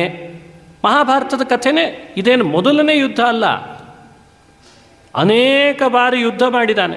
ರಾಜಸೂಯ ಯಾಗಕ್ಕಿಂತ ಪೂರ್ವದಲ್ಲಿ ಎಲ್ಲ ರಾಜರ ಮನೆಗೆ ಹೋಗಿ ಯುದ್ಧ ಮಾಡಿದ್ದು ಮಹಾಭಾರತದಲ್ಲಿ ವರ್ಣನೆ ಆಗಿದೆ ಅಷ್ಟೇ. ಯುದ್ಧ ಮೊದಲನೇ ಬಾರಿ ಅಂತ ಹೇಗೆ ಹೇಳಲಿಕ್ಕೆ ಸಾಧ್ಯ? ಎಷ್ಟು ಬಾರಿ ಯುದ್ಧ ಮಾಡಿದ್ದಾನೆ. ಇದು ಮೊದಲನೇ ಬಾರಿ ಅಲ್ಲದಿದ್ದಾಗ ಈ ಯುದ್ಧವನ್ನು ಬೇಡ ಬೇಡ ಅಂತಿದ್ದಾನೆ ಅಂದರೆ ಅವನ ಮನಸ್ಸಿನಲ್ಲಿ ಉಂಟಾದ ಕಾರಣ ಏನು ಹಾಗಾದರೆ? ಅದಕ್ಕೆ ಅದನ್ನು ಸ್ಪಷ್ಟಪಡಿಸಿ ಹೇಳ್ತು, ಬಂಧುಗಳ ಮೇಲೆ ಬಂದ ಮೋಹ, ತನ್ನಿಮಿತ್ತಕವಾಗಿ ಬಂದ ಶೋಕ, ಅದರಿಂದುಂಟಾದ ಮನೋದೌರ್ಬಲ್ಯ. ಮನೋದೌರ್ಬಲ್ಯವೇ ಅವನನ್ನು ಯುದ್ಧ ನಿವೃತ್ತಿಯನ್ನು ಮಾಡಲಿಕ್ಕೆ ಅವಕಾಶ ಮಾಡ್ತಾ ಇದೆ. ಅದೇ ಕಾರಣ ಅಂತಂತಾರೆ. ಹಾಗಾದರೆ ನಿಮ್ಮೆಲ್ಲರ ಜೀವನದೊಳಗೆ ನಾವು ಯಾವುದೋ ಒಂದು ಮಾಡಲೇಬೇಕಾದ ಕರ್ತವ್ಯ ಮಾಡ್ತಾ ಇಲ್ಲ ಅಂದರೆ ಕಾರಣ ಯಾವುದು ಅಂತ ಹೇಳಬೇಕದಕ್ಕೆ? ಇನ್ಯಾರ್ದೋ ಅವನು ಹಿಂಗೆ ಮಾಡ್ದ, ಇವನು ಹಿಂಗೆ ಮಾಡ್ದ ಅಂತ ಹೇಳೋ ಹಾಗಿಲ್ಲ. ನಮ್ಮ ಮನಸ್ಸೇ ನಾವು ಕರ್ತವ್ಯ ಮಾಡದೇ ಇರೋ ಹಾಗೆ ನಮ್ಮನ್ನು ತಡಿತಾ ಇದೆ ಅಂತ ತೀರ್ಮಾನ ಮಾಡ್ತಾರೆ. ಇನ್ಯಾರ ಮೇಲೂ ಹಾಕೋ ಹಾಗಿಲ್ಲ. ಆ ಮನಸ್ಸಿನಲ್ಲಿ ಪ್ರಭೇದ ಇದೆ, ಮನಸ್ಸಿನ ಪರಿಣಾಮಗಳಲ್ಲಿ ಪ್ರಭೇದ ಇದೆ. ಅರ್ಜುನನಿಗೆ ಆದದ್ದು ದೌರ್ಬಲ್ಯ. ಅದನ್ನು ವೈಕ್ಲಿತ್ತಿ, ಕ್ಲಿತ್ತಿ ಎನ್ನುವ ಶಬ್ದದಿಂದ ಬಳಸಿದ್ದಾರೆ. ವೈಕ್ಲಿತ್ತಿ ಅದು ಅರ್ಜುನನಲ್ಲಿ ಬಂದದ್ರಿಂದ ಆತ ಎಲ್ಲ ಯುದ್ಧದಿಂದ ವಿಮುಖನಾಗಿ ಎಲ್ಲ ವ್ಯಾಪಾರದಿಂದ ವಿರಮಿಸಿ ಹೋಗಬೇಕು ಅಂತ ಶುರು ಮಾಡಿಬಿಟ್ಟ. ಅದನ್ನು ಸ್ಪಷ್ಟಪಡಿಸ್ತಾರೆ. ವಿರಮಿಸಿ ಹೋಗುವಾಗ ಆತ ಏನು ಮಾಡ್ತಾನೆ? ಎಲ್ಲ ತನ್ನ ಬಂಧುಗಳನ್ನು ನೋಡ್ತಾ ಕೃಷ್ಣನಿಗೆ ಹೇಳ್ತಾನೆ, ಕೃಷ್ಣ, ನನ್ನ ದೇಹ ನಡುಗುತ್ತಾ ಇದೆ, ಬಿಲ್ಲು ನಡುಗುತ್ತಾ ಇದೆ, ಶರೀರ ನಡುಗುತ್ತಿದೆ, ರೋಮಹರ್ಷ ಉಂಟಾಗ್ತಾ ಇದೆ. ಇದೆಲ್ಲ ಶ್ಲೋಕ ಇದೆ. ಸೀದಂತಿ ಮಮ ಗಾತ್ರಾಣಿ ಮುಖಂಚ ಪರಿಶುಷ್ಯತಿ. ಬಾಯಿ ಒಣಗುತ್ತಿದೆ, ಬಿಲ್ಲು ನಡುಗುತ್ತಿದೆ, ನಿಲ್ಲಲಿಕ್ಕಾಗ್ತಾ ಇಲ್ಲ, ಕುಸಿಬೇಕು ಅಂತ ಆಗ್ತಾ ಇದೆ. ನಚ ಶಕ್ನೋಮಿ ಅವಸ್ಥಾತುಂ. ಮನಸ್ಸು ಒಂದೆಡೆಯಲ್ಲಿ ನಿಲ್ತಾ ಇಲ್ಲ. ಇಲ್ಲಿ ಹೇಳಿರುವ ಈ ಶ್ಲೋಕಗಳನ್ನು ಸ್ವಲ್ಪ ಅಬ್ಸರ್ವ್ ಮಾಡಿ. ಮನುಷ್ಯನಿಗೆ ಮನಸ್ಸಿನಲ್ಲಿ ಆಗುವ ದೌರ್ಬಲ್ಯ ಎರಡು ರೀತಿ ಪ್ರಭಾವವನ್ನು ಬೀರ್ತದೆ. ಎರಡು ರೀತಿ ಪ್ರಭಾವ ಅಂದರೆ ಫಿಸಿಕಲಿ ಪ್ರಭಾವ, ಮೆಂಟಲಿ ಪ್ರಭಾವ ಬೀರ್ತದೆ ಅಂತ ಅರ್ಥ. ಅದರಲ್ಲಿ ಪ್ರಾರಂಭದ ಈ ಶ್ಲೋಕಗಳು ಫಿಸಿಕಲಿ ಪ್ರಭಾವ ಏನು ಅಂತ ತೋರಿಸ್ತದೆ. ಭ್ರಮತೀವಚ ಮೇ ಮನಃ ಅಂತ ಮುಂದೆ ಇರೋದಿದೆಯಲ್ಲ, ಅದು ಮೆಂಟಲಿ ಪ್ರಭಾವ ಏನು ಅಂತ ತೋರಿಸ್ತದೆ ಅಂತ ತಿಳ್ಕೊಳ್ಬೇಕು. ನೋಡಿ, ಮನುಷ್ಯನಿಗೆ ಮನೋವೈಕ್ಲಿತ್ಯ ಉಂಟಾದಾಗ ಫಿಸಿಕಲಿ ಪ್ರಭಾವ ಅಂದರೆ ಶಾರೀರಿಕವಾಗಿ ಅವನು ಗಟ್ಟಿ ಹಿಡ್ಕೊಳ್ಬೇಕಾದ ಬಿಲ್ಲನ್ನು ನಡಗಿಸ್ಲಿಕ್ಕೆ ಶುರು ಮಾಡ್ತಾನೆ. ಗಟ್ಟಿ ನಿಲ್ಲಬೇಕಾದಂಥ ಸ್ಥಾನದಲ್ಲಿ ನಡಗಲಿಕ್ಕೆ ಶುರು ಮಾಡ್ತಾನೆ. ಇದೆಲ್ಲ ಫಿಸಿಕಲಿ ಪ್ರಭಾವ. ಅದು ತೋರಿಸಿತ್ತು ಯಾವುದು? ಮನೋದೌರ್ಬಲ್ಯ ಮನುಷ್ಯನಿಗೆ. ಭ್ರಮತೀವಚ ಮೇ ಮನಃ, ನನ್ನ ಮನಸ್ಸು ಒತ್ತಟ್ಟಿಗೆ ನಿಲ್ತಾ ಇಲ್ಲ, ಅದು ಎಲ್ಲೆಡೆಯಲ್ಲಿ ಸಂಚರಿಸುವಂತಾಗ್ತಾ ಇದೆ. ಇದು ಮೆಂಟಲಿ ಪ್ರಭಾವ. ಹೀಗೆ ಮನೋದೌರ್ಬಲ್ಯದ ಪರಿಣಾಮವನ್ನು ಕೂಡ ಅರ್ಜುನ ಸ್ವತಃ ತನ್ನ ಬಾಯಿಯಿಂದ ಕೃಷ್ಣನಿಗೆ ಎಕ್ಸ್ಪ್ರೆಸ್ ಮಾಡಿದ. ಇದನ್ನು ಇಲ್ಲಿ ಅರ್ಥ ಮಾಡಿಕೊಳ್ಬೇಕು ಅರ್ಜುನ ವಿಷಾದ ಯೋಗದಲ್ಲಿ. ಇನ್ನು ಬುದ್ಧಿಯಲ್ಲಿ ಆತ ಯೋಚನೆ ಶುರು ಮಾಡಿಕೊಂಡ. ಯುದ್ಧ ಬೇಡ ಅಂತ ಹೇಳಲಿಕ್ಕೆ ಅವನು ಕೊಡುವ ಕಾರಣಗಳಿವು. ಇದನ್ನು ಯಾವಾಗಲೂ ನಾನೊಂದು ಉದಾಹರಣೆ ಕೊಡ್ತಿರ್ತೀನಿ. ಒಂದು ದೊಡ್ಡ ಕಂಪನಿಯಲ್ಲಿ ಮನುಷ್ಯ ಅಪಾಯಿಂಟ್ಮೆಂಟ್ ಕೊಟ್ಟಿರ್ತಾರೆ, ಅಪಾಯಿಂಟ್ ಆಗಿರ್ತಾನೆ. ಕೆಲವು ಸಮಯಗಳಲ್ಲಿ ನಾನು ಬೇಡ, ನಾನು ಬರಲ್ಲ, ನಾನು ನಿವೃತ್ತನಾಗ್ತೀನಿ ಅಂತ ಶುರು ಮಾಡ್ತಾನೆ. ಆವಾಗ ಕೇಳ್ತಾನೆ ಯಜಮಾನ, ನೀನೇ ಅಪಾಯಿಂಟ್ ಮಾಡಿದ್ದೀನಿ, ನೀನು ಅಪಾಯಿಂಟ್ ಆಗಿದ್ದಿ, ಕೆಲಸ ಮಾಡಲಿಕ್ಕೆ ಶುರು ಮಾಡಿದ್ದು, ಇದ್ದಕ್ಕಿದ್ದಂತೆ ನಿವೃತ್ತಿ ಯಾಕೆ? ಸಕಾರಣವಾಗಿ ನಿವೃತ್ತಿ ಘೋಷಣೆ ಮಾಡಬೇಕು. ನಿವೃತ್ತಿಗೆ ಕಾರಣ ಇಲ್ಲದೇನೆ ನಿವೃತ್ತಿ ಕೊಡೋದು ಹೇಗೆ? ನಿವೃತ್ತನಾಗ್ತೀನಿ ಅಂದರೆ ಹೇಗೆ? ಹಾಗೆ ಅರ್ಜುನ ಯುದ್ಧ ಭೂಮಿಯಲ್ಲಿ ಬಂದಾಗಿದೆ, ಯುದ್ಧಕ್ಕೆ ಸನ್ನದ್ಧರಾಗಿದೆ, ಶಂಖನಾದ ಆಗಿದೆ, ಪಣವಾನಕಗಳು ಮೊಳಗಿದಾವೆ. ಯುದ್ಧ ಮಾಡೋ ಅಂದರೆ ಇಲ್ಲ, ನಾನು ಯುದ್ಧ ಮಾಡಲ್ಲ, ನಿವೃತ್ತನಾಗ್ತೀನಿ ಅಂತಿದ್ದಾನೆ. ಇದಕ್ಕೆ ಕಾರಣ ಕೊಡದೇನೆ ಕೃಷ್ಣ ಒಪ್ತಾನ? ನೋಡಿ, ಭಗವದ್ಗೀತೆ ಇದನ್ನು ನಮ್ಮ ಮುಂದೆ ಇಡೋದು ಉದ್ದೇಶ ಏನು? ನೇರವಾಗಿ ಅಲ್ಲಿಂದ ಹೋಗಬೇಕಿತ್ತು ಭಗವದ್ಗೀತೆಯನ್ನು. ಎಲ್ಲಿ? ಶ್ರೀ ಭಗವಾನ್ ಉವಾಚ. ಅಲ್ಲಿಂದ ತಾನೇ ಹೇಳಬೇಕು ಭಗವದ್ಗೀತೆ ಯಾವಾಗಲೂ. ಭಗವಾನ್ ಉವಾಚ ಅಂತ ಹೇಳಿ ಮೊದಲನೇ ಶ್ಲೋಕ ಕೃಷ್ಣಂದು ಯಾವುದು ಶುರು ಮಾಡಿದ್ದಾನೆ? ಅಶೋಚ್ಯಾನನ್ವಶೋಚಸ್ತ್ವಂ ಪ್ರಜ್ಞಾವಾದಾಂಶ್ಚ ಭಾಷಸೆ. ಅಲ್ಲಿಂದ ಪ್ರಾರಂಭ ಆಗಬೇಕು ಭಗವದ್ಗೀತೆ. ನೋಡಿ, ಎಡಿಟ್ ಮಾಡಿಬಿಡೋಣ ಭಗವದ್ಗೀತೆ ನಾವೇ. ಇದು ಯಾವುದು ನಮಗೆ ಉಪಯೋಗ ಇಲ್ಲ, ನೇರವಾಗಿ ಅಶೋಚ್ಯಾನನ್ವಶೋಚಸ್ತ್ವಂ ಅಂತ ತೊಗೊಂಡ್ಬಿಡೋಣ. ಇದನ್ನು ಯಾಕೆ ಹೇಳ್ತಿದ್ದಾರೆ ಇಲ್ಲಿ? ಇದ್ರ ಹೇಳೋ ಉದ್ದೇಶ ಏನೋ ಇರಬೇಕಲ್ಲ ವೇದವ್ಯಾಸರಿಗೆ, ಅದನ್ನು ಸ್ಪಷ್ಟಪಡಿಸ್ತಾರೆ. ಅರ್ಜುನ ದೊಡ್ಡ ಜ್ಞಾನಿ ಆದರೂ ತನ್ನೊಳಗೆ ಪ್ರಶ್ನೆಗಳು ಬಂತು ಅಂತನ್ನೋದಕ್ಕಿಂತ ಮುಂದೆ ಬರುವ ಅರ್ಜುನನ ಸ್ತರದಲ್ಲಿರುವ ನಮಗಳಿಗೆಲ್ಲ ಇಂಥ ಪ್ರಶ್ನೆಗಳು ಬರಬಹುದು ಅಂತ ವೇದವ್ಯಾಸರು ಗೀತೆಯಲ್ಲಿ ಅದನ್ನು ಮೆನ್ಷನ್ ಮಾಡಿದರು ಅಂತ ತಿಳ್ಕೊಳ್ಬೇಕು. ಅರ್ಜುನನಿಗೇ ಬಂತು ಅಂತ ಅಭಿಪ್ರಾಯ ಅಲ್ಲ. ಹಾಗಾಗಿ ಭಗವದ್ಗೀತೆ ಸ್ಕ್ರಿಪ್ಟ್ ಇದೆಯಲ್ಲ, ಇದು 700 ಶ್ಲೋಕದ್ದು. ಶಂಖನಾದ ಎಲ್ಲ ಆಗಿಬಿಟ್ಟಿದೆ. ಯುದ್ಧ ಶುರು ಆಗಬೇಕು. ಆ ಕಡೆ ಈ ಕಡೆಯಲ್ಲೆಲ್ಲ ಕೃಷ್ಣ ಭಗವದ್ಗೀತೆ ಹೇಳ್ತಿದ್ದಾನೆ, ನಾವು ಆಮೇಲೆಲ್ಲ ಬಾಣ ಬಿಡೋಣ, ಮೊದಲೇ ಬಿಡಬಾರ್ದು ಅಂತ ಸುಮ್ಮನೆ ಕೂತಿದ್ರಾ? ನೋಡಿ, ಈ ಪ್ರಬುದ್ಧ ಪ್ರಶ್ನೆಗಳಿಗೆ ಉತ್ತರ ಏನು? ಹೀಗೊಬ್ಬರು ಮಾಡ್ಕೊಂಡಿದ್ದಾರೆ ಪಾಶ್ಚಾತ್ಯರು ಈ ಪ್ರಶ್ನೆಯನ್ನು. ತುಂಬ ಜನ ಉತ್ತರ ಕೊಡಲಿಕ್ಕೆ ಪ್ರಯತ್ನ ಪಟ್ಟಿದ್ದಾರೆ. ಅಂದರೆ ಭಗವದ್ಗೀತೆ ಕೃಷ್ಣ ಉಪದೇಶ 700 ಶ್ಲೋಕಗಳಷ್ಟು ಮಾಡಿದ್ದಾನೆ ಅಂತ ಒಪ್ಪಿಕೊಂಡ್ರೆ 700 ಶ್ಲೋಕ ಹೇಳಲಿಕ್ಕೆ ಅಗದಿ ಕಡಿಮೆ ಅಂದರೆ 2 ಗಂಟೆ 16 ನಿಮಿಷ ಬೇಕು. ಅಷ್ಟು ಸಮಯ 700 ಶ್ಲೋಕ ಪಾರಾಯಣ ಮಾಡಿದರೆ ಗೊತ್ತಾಗ್ತದೆ ಒಂದೊಂದು ಶ್ಲೋಕದ ಸಮಯ ಎಷ್ಟು ಸೆಕೆಂಡ್ಸಿಗೆ ಒಂದು ಶ್ಲೋಕ, ಒಂದು ಅಧ್ಯಾಯಕ್ಕೆ ಎಷ್ಟು ನಿಮಿಷ.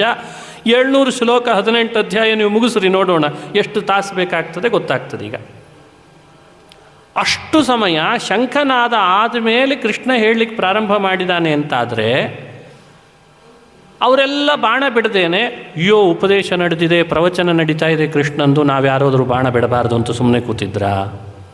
ನೋಡಿ, ಈ ಪ್ರಬುದ್ಧ ಪ್ರಶ್ನೆಗೆ ಉತ್ತರ ಏನು ಕೊಡಬೇಕು? ಅನಾಲಿಸಿಸ್ ಮಾಡಬೇಕಾಯ್ತಾ? ಅದಕ್ಕೆ ಹಿರಿಯರು ಹೇಳ್ತಾರೆ, ಭಗವದ್ಗೀತೆ ಇಂಟರ್ಪ್ರಿಟೇಷನ್ ಮಾಡುವ ಮುನ್ನ ಅರ್ಜುನ ಒಬ್ಬ ಉತ್ತಮ ಜ್ಞಾನಿ. ಸಾಮಾನ್ಯ ಜ್ಞಾನಿಯನ್ನು ಕೃಷ್ಣ ತನ್ನ ಶ್ರೋತೃವನ್ನಾಗಿ ಇಟ್ಕೊಂಡಿರಲಿಲ್ಲ. ಅರ್ಜುನನಿಗೆ ಎಷ್ಟು ಬೇಕೋ ಅಷ್ಟನ್ನು ಕೃಷ್ಣ ಆ ಸಮಯದೊಳಗೆ ಅವನನ್ನು ಎಬ್ಬಿಸ್ಲಿಕ್ಕೆ ಏನು ಬೇಕೋ ಅದನ್ನು ಹೇಳಿದ್ದಾನೆ. ಇನ್ನೇನು ಎಕ್ಸಸ್ ಇದೆ ಅಂದರೆ ಇನ್ನೇನು ಅತಿರಿಕ್ತ ವಿಷಯಗಳಿದೆ ಅಲ್ಲ, ಮಹಾಭಾರತದಲ್ಲಿ ವೇದವ್ಯಾಸರು ಆಲ್ರೆಡಿ ಆ್ಯಡ್ ಮಾಡಿದ್ದಾರೆ. ಅಂತೂ ಭಗವದ್ಗೀತೆಯನ್ನು ಏನು ಸಂದರ್ಭ ಇದೆ, ನಡೆದ ಉಪದೇಶದ ಸಂದರ್ಭ, ಆ ಪ್ರಸಂಗ ಇದೆಯಲ್ಲ, ಅದು ಯುದ್ಧದ ಭೂಮಿಯ ಮೊದಲನೇ ದಿನ ಮೊದಲನೇ ಹಂತದಲ್ಲಿ ನಡೆದಿದೆ ಅಂತಷ್ಟೇ ಹೊರತು ಈ ಸ್ಕ್ರಿಪ್ಟನ್ನೇ ಕೃಷ್ಣ ತನ್ನ ಬಾಯಲ್ಲಿ ಹೇಳ್ದ ಅಂತ ನಾವು ಭಾವಿಸಬಾರ್ದು. 1 ಗಂಟೆ ಕೆಂಪು ಕೋಟೆಯಲ್ಲಿ ನಮ್ಮ ಪ್ರಧಾನಮಂತ್ರಿಗಳು ಉಪದೇಶ ಕೊಡ್ತಾರೆ ಅಥವಾ ಒಂದು ಸ್ಪೀಚ್ ಕೊಡ್ತಾರೆ. ನ್ಯೂಸ್ ಸಾಯಂಕಾಲ 8:30ಗೆ ಪ್ರಾರಂಭ ಆಗ್ತದೆ. ಎಷ್ಟು ನಿಮಿಷದಲ್ಲಿ ಹೇಳ್ತಾರೆ? ಪ್ರಧಾನಮಂತ್ರಿಗಳ ಸ್ಪೀಚ್ ಕೊಟ್ಟರು, ಈ ರೀತಿ ವಿಷಯಗಳಿತ್ತು. ಎಷ್ಟು ನಿಮಿಷದಲ್ಲಿ ಹೇಳ್ತಾರೆ ಅದನ್ನು? ಬೆಳಗ್ಗೆ 1 ಗಂಟೆ ಕೊಟ್ಟಿರ್ತಾನೆ ಜೆಂಡ ಹಾರಿಸಿದ ಮೇಲೆ, ಧ್ವಜ ಹಾರಿಸಿದ ಮೇಲೆ. ಆದರೆ ಸಾಯಂಕಾಲ ನ್ಯೂಸ್ನೊಳಗೆ ಮಾತ್ರ ಇಷ್ಟೇ ನಿಮಿಷದಲ್ಲಿ ಆಗಿರ್ತದೆ. ಪ್ರಧಾನಮಂತ್ರಿಗಳು ಸ್ಪೀಚ್ ಕೊಟ್ಟದ್ದು ಬೆಳಗ್ಗೆ ಸಮಯ 1 ಗಂಟೆ ಆಗಿದೆ, ಸಾಯಂಕಾಲ ನ್ಯೂಸಿನಲ್ಲಿ ಮಾತ್ರ ಅದರ ಸಮಯ ಹೇಗೆ ಕೂಡಿಸ್ತೀರಿ? ಇದನ್ನೆಲ್ಲ ಕೂಡಿಸ್ಲಿಕ್ಕೆ ಪ್ರಬುದ್ಧತೆ ನಿಮಗೆ ಬರ್ತದೆ, ಗೀತೆಯ ಬಗ್ಗೆ ಮಾತ್ರ ತಾತ್ಸಾರನಾ? ಗೀತೆಯನ್ನು ಕೂಡ ಹಾಗೆ ತಾನೇ ವಿವರಣೆ ಕೊಡಬೇಕು. ವೇದವ್ಯಾಸರು ಮಹಾಭಾರತದ ರೂಪದಲ್ಲಿ ಗೀತೆಯ ಉಪದೇಶ ಮುಂದಾಗೋದನ್ನು ಮೊದಲೇ ಬರೆದಿಟ್ಟಿದ್ರು. ಕೃಷ್ಣ ಮಹಾಭಾರತದಲ್ಲಿ ಬರೆದದ್ದನ್ನೇ ಆ ಸಮಯಕ್ಕೆ ಎಷ್ಟು ಬೇಕಿತ್ತೋ ಅರ್ಜುನನಿಗೆ ಅದನ್ನು ಉಪದೇಶ ಮಾಡಿದ. ಹಾಗಾಗಿ ಗೀತೆ ಕೃಷ್ಣ ಹೇಳ್ದ ಅನ್ನೋದು ಸರಿಯೇ, ಗೀತೆ ಹೇಳುವ ಮುನ್ನವೇ ಮಹಾಭಾರತದಲ್ಲಿ ವೇದವ್ಯಾಸರು ಬರೆದಿಟ್ಟಿದ್ರು ಅನ್ನೋದು ಸರಿಯೇ. ಈಗ ಅದನ್ನು ಅನುಸಂಧಾನ ಮಾಡಬೇಕು. ಇವಾಗ ಕಾಲದ ಸಮಸ್ಯೆ ಬರಲಿಕ್ಕೆ ಅವಕಾಶ ಇಲ್ಲ. ಅಲ್ರಿ 700 ಶ್ಲೋಕವನ್ನು ಕೃಷ್ಣ ಹೇಳೋ ತನಕ ಯುದ್ಧ ಭೂಮಿಯಲ್ಲಿ ಬಾಣ ಬಿಡದೇನೆ ಸುಮ್ಮನೆ ಕೂತಿದ್ರ ಅನ್ನೋ ಪ್ರಶ್ನೆಗೆ ಈಗ ಅವಕಾಶ ಇಲ್ಲ. ಹಿಂಗೆ ಅರ್ಜುನ ವಿಷಾದ ಯೋಗವನ್ನು ಯೋಚನೆ ಮಾಡ್ತಾ ಇರುವಾಗೆಲ್ಲ ಈ ಸಮಸ್ಯೆಗಳಿಗೆ ಮೊದಲು ಉತ್ತರ ಕೊಡೋ ಜವಾಬ್ದಾರಿ ನಮ್ಮ ಮೇಲಿದೆ ಇವತ್ತು. ಹಾಗಾಗಿ ಕಾಲ ಸರಿ ಹೋಗ್ತದೆ, ಕಾಲ ಕೂಡಿಸ್ಲಿಕ್ಕೆ ಬರ್ತದೆ. ಒಂದು ಮಾತು ಬರ್ತದೆ ಪುರಾಣದಲ್ಲಿ, ಯಾ ಸ್ವಯಂ ಪದ್ಮನಾಭಸ್ಯ ಮುಖ ಪದ್ಮಾದ್ವಿನಿಸೃತ. ಗೀತೆಗೆ ಮಹತ್ವ ಈ ಕಾರಣದಿಂದಲೂ ಬಂತು ಅಂತ ಹೇಳ್ತಾರೆ. ಯಾವ ಕಾರಣದಿಂದ? ವ್ಯಾಸರ ಮುಖದಿಂದ ಬಂದಿದೆ. ಅದೇ ವ್ಯಾಸನೇ ಶ್ರೀಕೃಷ್ಣನಾದ್ದರಿಂದ ಕೃಷ್ಣನ ಮುಖದಿಂದಲೂ ಬಂದಿದೆ. ಹಾಗಾಗಿ ಎರಡು ಭಗವದ್ ರೂಪದ ಮುಖದಿಂದ ಬಂದ ಒಂದು ಸ್ತುತಿ ಅಂದರೆ ಒಂದು ಅದ್ಭುತ ಗ್ರಂಥ ಅಂದರೆ ಭಗವದ್ಗೀತೆ ಅಂತ. ಅದಕ್ಕೆ ಯಾ ಸ್ವಯಂ ಪದ್ಮನಾಭಸ್ಯ ಮುಖ ಪದ್ಮಾದ್ವಿನಿಸೃತ. ಹೀಗದರ ಅರ್ಥ. ಪದ್ಮನಾಭ ಅಂದರೆ ಶ್ರೀಕೃಷ್ಣ ಪರಮಾತ್ಮ, ಅವನ ಮುಖ ಕಮಲದಿಂದಲೇ ಜಗತ್ತಿಗೆ ಪ್ರಸ್ತುತವಾಯಿತು ಒಂದರ್ಥ. ಪದ್ಮನಾಭ ಅಂದರೆ ವೇದವ್ಯಾಸ, ಅವನ ಮುಖ ಕಮಲದಿಂದ ಗೀತೆ ಉಪದೇಶ ನಡೆಯುವ ಮುನ್ನವೇ ಭಗವದ್ಗೀತೆ ಬಂತು. ಆದ್ದರಿಂದಲೂ ಅದಕ್ಕೆ ಮಹತ್ವ ಅಂತ ಹಿರಿಯರು ಹೇಳ್ತಾರೆ. ಯಾ ಸ್ವಯಂ ಪದ್ಮನಾಭಸ್ಯ ಮುಖ ಪದ್ಮಾತ್ ವಿನಿಸೃತ. ಎರಡೂ ಸರಿಯಾಗಿ ಹೊಂದಾಣಿಕೆ ಆಗ್ತದೆ. ಹಾಗಾಗಿ ವ್ಯಾಸರು ಸ್ಕ್ರಿಪ್ಟ್ ರಚನೆ ಮಾಡಿದ್ರು ಅನ್ನೋದು ಸತ್ಯ. ಶ್ರೀಕೃಷ್ಣ ಅರ್ಜುನನಿಗೆ ಅದನ್ನು ಎಷ್ಟು ಬೇಕೋ ಅಷ್ಟನ್ನು ಉಪದೇಶ ಮಾಡಿದ ಅಂತನ್ನೋದು ಸತ್ಯ. ಇನ್ನು ಕೆಲವು ಹಿರಿಯರು ಆ ಸಮಯದೊಳಗೆ ಅದೊಂದು ವಿಚಿತ್ರ ಮುಹೂರ್ತ, ಕೃಷ್ಣ ಕಾಲನಿಯಾಮಕನಾದ್ದರಿಂದ ತಾನು ಭಗವದ್ಗೀತೆ ಉಪದೇಶ ನಡೆಯುವ ಸಮಯದ ತನಕ ಎಲ್ಲ ಯುದ್ಧದ ಪ್ರಸಂಗವನ್ನು ಪೌಸ್ ಮಾಡಿಟ್ಟಿದ್ದ ಅಂತ ಒಬ್ಬ ಬಹಳ ದೊಡ್ಡ ಬುದ್ಧಿವಂತ ಬರೆದಿದ್ದಾನೆ ಭಗವದ್ಗೀತೆಯ ಬಗ್ಗೆ. ಅವರ ಹೆಸರುಗಳೆಲ್ಲ ಬೇಡ. ಈಗೆಲ್ಲ ಒಂದು ಪೌಸ್ ಅಂತ ಒಂದು ವ್ಯವಸ್ಥೆ ಇದೆ ನಮ್ಮಲ್ಲಿ. ಸೀರಿಯಲ್ ನೋಡುವಾಗ ಏನಾದರೂ ಯಾರಾದರೂ ಕೆಲಸ ಬಂತು ಅಂದರೆ, ಗೆಸ್ಟ್ ಬಂದರೆ ಪೌಸ್ ಮಾಡಿರ್ತಾರೆ. ಅವ್ರು ಬಂದು ಹೋದ್ಮೇಲೆ ಮತ್ತೆ ಪ್ಲೇ ಮಾಡ್ತಾರೆ, ಸೀರಿಯಲ್ ಮುಂದುವರಿತದೆ. ಹಾಗೆ ಭಗವಂತ ತನ್ನ ಅಘಟಿತ ಘಟನಾ ಶಕ್ತಿಯಿಂದಲೇ ಯುದ್ಧ ಮಾಡಲಿಕ್ಕೆ ಬಂದ ಎಲ್ಲ ಯೋಧರನ್ನೂ ಕೂಡ ಸ್ವಲ್ಪ ಹೊತ್ತು ಪೌಸ್ ಮಾಡಿಟ್ಟಿದ್ದ. ಗೀತೆ ಮುಗಿದ ಮೇಲೆ ಮತ್ತೆ ಪ್ಲೇ ಮಾಡಿದ, ಯುದ್ಧ ಪ್ರಾರಂಭ ಆಯಿತು ಅಂತ ಕೆಲವರು ಹೇಳ್ತಾರೆ. ಈ ಪ್ರಬುದ್ಧ ಉತ್ತರವನ್ನು ಪ್ರಜ್ಞಾವಂತರು ಹ್ಯಾಕ್ ಸ್ವೀಕರಿಸಬೇಕು, ವಿಚಾರ ಮಾಡಬೇಕಿದೆ. ಆ ಉತ್ತರಕ್ಕಿಂತ ಮೊದಲು ಹೇಳಿದ ಉತ್ತರವನ್ನು ನಾವು ಅನುಸಂಧಾನ ಮಾಡಿದರೆ ಚೆನ್ನಾಗಿರ್ತದೆ. ನಿನ್ನೆ ಒಂದು ವಿಷಯವನ್ನು ಸ್ಪಷ್ಟಪಡಿಸಬೇಕಿತ್ತು. ಸಂಜಯ 10ನೇ ದಿವಸದವರೆಗೂ ಯುದ್ಧ ಭೂಮಿಯಲ್ಲಿದ್ದ ಅಂತ. ಮಹಾಭಾರತದಲ್ಲಿ ಮಧ್ಯ ಮಧ್ಯದಲ್ಲಿಯೂ ಯುದ್ಧ ಭೂಮಿ ಬಿಟ್ಟು ಹೋಗಿ ಬಂದಿದ್ದ ಅಲ್ಲಲ್ಲಿ ಅನ್ನೋ ವಿಷಯ ಉಲ್ಲೇಖ ಆಗಿದೆ. ಆ ಕಾರಣದಿಂದ ಬರೀ ಯುದ್ಧ ಭೂಮಿಯಲ್ಲಿ 10 ದಿವಸ ಪೂರ್ಣ ಲೈವಲ್ಲಿದ್ದ ಅಂತ ಅರ್ಥ ಅಲ್ಲ. ಮಧ್ಯ ಮಧ್ಯದಲ್ಲಿ ಹೋಗ್ತಿದ್ದ ಬರ್ತಿದ್ದ. ಆದರೆ 10ನೇ ದಿವಸ ಮಾತ್ರ ಹೋಗಲೇಬೇಕು, ಹೇಳಲೇಬೇಕು ಅಂತ ಅನಿಸಿ ಹೋದ ಅಂತ. ಹೀಗೆ ಅದನ್ನು ಅನುಸಂಧಾನ ಮಾಡಬೇಕು. ಇದರ ಮೇಲೆ ಬರೋ ಪ್ರಶ್ನೆ, ಸಂಜಯ ಹೋದದ್ದು ಧೃತರಾಷ್ಟ್ರನಿಗೆ ಗೀತೆಯನ್ನು ಹೇಳಬೇಕು ಅಂತ, ಅದು ಭೀಷ್ಮಪಾತ ಹೇಳಬೇಕು ಅಂತ ಪ್ರಸಂಗ ಬಂತಲ್ಲ. ಮಹಾಭಾರತ ಅಧ್ಯಯನ ಮಾಡುವಾಗ ಭೀಷ್ಮ ಪರ್ವದ ಈ ಗೀತಾಧ್ಯಾಯ, ಗೀತಾಪರ್ವ ಅಧ್ಯಾಯಕ್ಕಿಂತ ಪೂರ್ವದಲ್ಲಿ ಕೆಲವು ವಿಷಯಗಳು ಬಂದಿದ್ದಾವೆ. ಅದನ್ನು ಸ್ವಲ್ಪ ನಾವು ಚಿಂತನೆ ಮಾಡಿರಬೇಕು ಈ ವಿಷಾದ ಯೋಗ ಕೇಳುವಾಗ. ಧೃತರಾಷ್ಟ್ರನ ಬಳಿಗೆ ವ್ಯಾಸರು ಪ್ರತ್ಯಕ್ಷರಾದರು. ಧೃತರಾಷ್ಟ್ರ, ನಿನ್ನ ಮಕ್ಕಳು ಕಾದಾಡ್ತಾರೆ ಕುರುಕ್ಷೇತ್ರದಲ್ಲಿ, ನಿನಗೇನಾದರೂ ನೋಡಬೇಕು ಅನ್ನೋ ಆಸೆ ಇದ್ದರೆ ಹೇಳು, ಕಣ್ಣು ಕೊಟ್ಬಿಡ್ತೇನೆ ಅಂದ್ರಂತೆ. ಮಗ ಧೃತರಾಷ್ಟ್ರ ಏನು ಬೇರೆ ಅವನಲ್ಲ, ಮಗ. ಕಣ್ಣು ಕೊಟ್ಬಿಡ್ತೇನೆ ನೋಡು ಅಂತ. ಧೃತರಾಷ್ಟ್ರ ಹೇಳ್ದ, ವೇದವ್ಯಾಸರೇ, ನನ್ನ ಮಕ್ಕಳೇ ಕಾದಾಡೋದನ್ನು ನಾನು ಯಾವ ಕಣ್ಣಿಂದ ನೋಡಲಿ? ಕಣ್ಣು ಇಲ್ಲದೇ ಇರೋದೇ ಒಳ್ಳೆಯದಾಗಿದೆ. ಆದರೆ ಒಂದು ಆಸೆ, ಕಾದಾಡೋದು ಕಣ್ಣಿಂದ ನೋಡದೆ ಹೋದರೂ ಪ್ರತಿ ಘಟನೆಯಿಂದ ಕಿವಿಯಿಂದ ಕೇಳಬೇಕು ಅಂತಿದೆ ಅಂತಂದಂತೆ. ಆಗಲಿ ಅಂದರು ವ್ಯಾಸರು. ಅವನ ಆಸೆಗೆ ವರ ಕೊಟ್ಟರು, ನೀನು ಕಿವಿಯಿಂದ ಕೇಳೋ ಹಾಗಾಗಲಿ. ಈಗ ಹೇಳಬೇಕಂದ್ರೆ ಒಬ್ರು ಯಾರಾದರೂ ಬೇಕೇ ಬೇಕು, ವಾರ್ತಾವಾಚಕರು. ನೋಡಬೇಕು ಅಂದಿದ್ರೆ ಕಣ್ಣೇ ಕೊಡ್ತಿದ್ರು, ದಿವ್ಯ ದೃಷ್ಟಿ ನೋಡಿಬಿಡ್ತಿದ್ದ, ಸುಲಭ ಅದು. ಅವನು ನೋಡಲ್ಲ ಅಂತ ಕೂತ್ಕೊಂಡ, ಕೇಳ್ತೀನಿ ಅಂತ ಆಸೆ ಪಟ್ಟ. ಒಬ್ಬ ವಾರ್ತಾವಾಚಕರನ್ನು ಯೋಜನೆ ಮಾಡಬೇಕಾಯಿತು ವ್ಯಾಸರು. ಅದಕ್ಕೆ ತಮ್ಮ ಶಿಷ್ಯ ಸಂಜಯನನ್ನು ಆಯೋಜನೆ ಮಾಡಿದರು ಅಂತ ಮಹಾಭಾರತ ಹೇಳ್ತದೆ. ಸಂಜಯ ಯಾರು? ಗವಲ್ಗಣ ಅಂತ ಒಬ್ಬ ಇದ್ದ, ಗಾಂಧಿ ಅಂತ ಒಬ್ಬಳಿದ್ಲು. ಅವರಿಬ್ಬರ ದಂಪತಿಗಳಲ್ಲಿ ಹುಟ್ಟಿದಂಥ ಮಗನೇ ಸಂಜಯ. ದಿನನಿತ್ಯ ಗೋದಾನ ಮಾಡದೆ ಯಾವ ಕಾರ್ಯ ಮಾಡಲ್ಲ ಅಂತ ಪ್ರತಿಜ್ಞೆ ಮಾಡಿದ್ದಕ್ಕೆ ಅವಳಿಗೆ ಗಾಂಧಿ ಅಂತ ಹೆಸರು ಬಂದಿತ್ತಂತೆ. ಗಾಂ ದದಾತಿ, ದಿನಾ ಗೋದಾನ ಮಾಡ್ತಿದ್ಲಂತ ಅವಳು, ಒಂದು ದಿನವೂ ಗೋದಾನ ಬಿಟ್ಟಿಲ್ಲ. ಹಾಗೆ ಅವಳಲ್ಲಿ ಹುಟ್ಟಿದ್ಲು. ಕೆಲವು ಕಡೆ ಬೇರೇನೂ ಇದೆ, ಇರಲಿ. ಅಂತೂ ಗವಲ್ಗಣನ ಮಗನಾಗಿ ಹುಟ್ಟಿದಂಥ ಮಹಾನುಭಾವ ಸಂಜಯ. ಪ್ರಾಯ ಅಕ್ರೂರನ ತಾಯಿ ಹೆಸರು ಗಾಂಧಿ ಅಂತ ಒಂದು ಕಡೆಯಲ್ಲಿ ಉಲ್ಲೇಖ ಇದೆ, ಸಂಜಯನ ತಾಯಿ ಹೆಸರು ಇರಲಿಕ್ಕಿಲ್ಲ. ಆದರೆ ಸಂಜಯ ಮಾತ್ರ ಗವಲ್ಗಣನ ಮಗನಾದದ್ದು ಅನ್ನೋ ಉಲ್ಲೇಖ ಸ್ಪಷ್ಟವಾಗಿದೆ. ಯಾಕೆ ಗವಲ್ಗಣನ ವಿಷಯ ಹೇಳಿದ್ದು ಅಂದರೆ, ಧೃತರಾಷ್ಟ್ರನ ಹಿಂದೆ ಯಾರೆಲ್ಲ ರಾಜರಾಗಿದ್ದರು ಹಸ್ತಿನಾವತಿಯಲ್ಲಿ, ಸಂಜಯನ ತಂದೆ ಅಂದರೆ ಅಲ್ಲಿ ಮಂತ್ರಿಗಳಾಗಿ ಇರ್ತಿದ್ರಂತೆ. ಹಾಗಾಗಿ ಧೃತರಾಷ್ಟ್ರನಿಗೆ ಸಂಜಯನ ತಂದೆ ಗವಲ್ಗಣರು ಅಪರಿಚಿತರಾಗಿರಲಿಲ್ಲ. ಅಪರಿಚಿತರನ್ನ ವಾರ್ತಾವಾಚಕರನ್ನಾಗಿ ಮಾಡಿದರೆ ರಾಜನಿಗೆ ವಿಶ್ವಾಸ ಬರಲ್ಲ, ಏನೋ ಹೇಳ್ತಾನಿವ ಅಂತ ಅನಿಸ್ಬಿಡ್ತದೆ. ಅದಕ್ಕೆ ಧೃತರಾಷ್ಟ್ರನಿಗೆ ಪರಿಚಿತನೂ ಆಗಿರಬೇಕು, ವೇದವ್ಯಾಸರಿಗೆ ಆಪ್ತನಾಗಿರಬೇಕು, ಅಂಥ ಒಬ್ಬ ವ್ಯಕ್ತಿಯನ್ನು ನೇಮಕ ಮಾಡಬೇಕು. ಅದಕ್ಕೆ ಸಂಜಯನನ್ನು ನೇಮಕ ಮಾಡಿದರು. ವ್ಯಾಸರ ಶಿಷ್ಯನಾಗಿ ವೇದವ್ಯಾಸರ ಹತ್ರ ಅಧ್ಯಯನ ಮಾಡಿದ್ದ ಸಂಜಯ ಅಂತ ಹೇಳ್ತಾರೆ ಭಗವತ್ಪಾದರು. ಹಾಗಾಗಿ ಸಂಜಯ ಒಬ್ಬ ಆಪ್ತ ವ್ಯಾಸರಿಗೆ, ಧೃತರಾಷ್ಟ್ರನಿಗೆ ಮಂತ್ರಿ, ಪರಂಪರಾಗತವಾಗಿ ಮಂತ್ರಿ.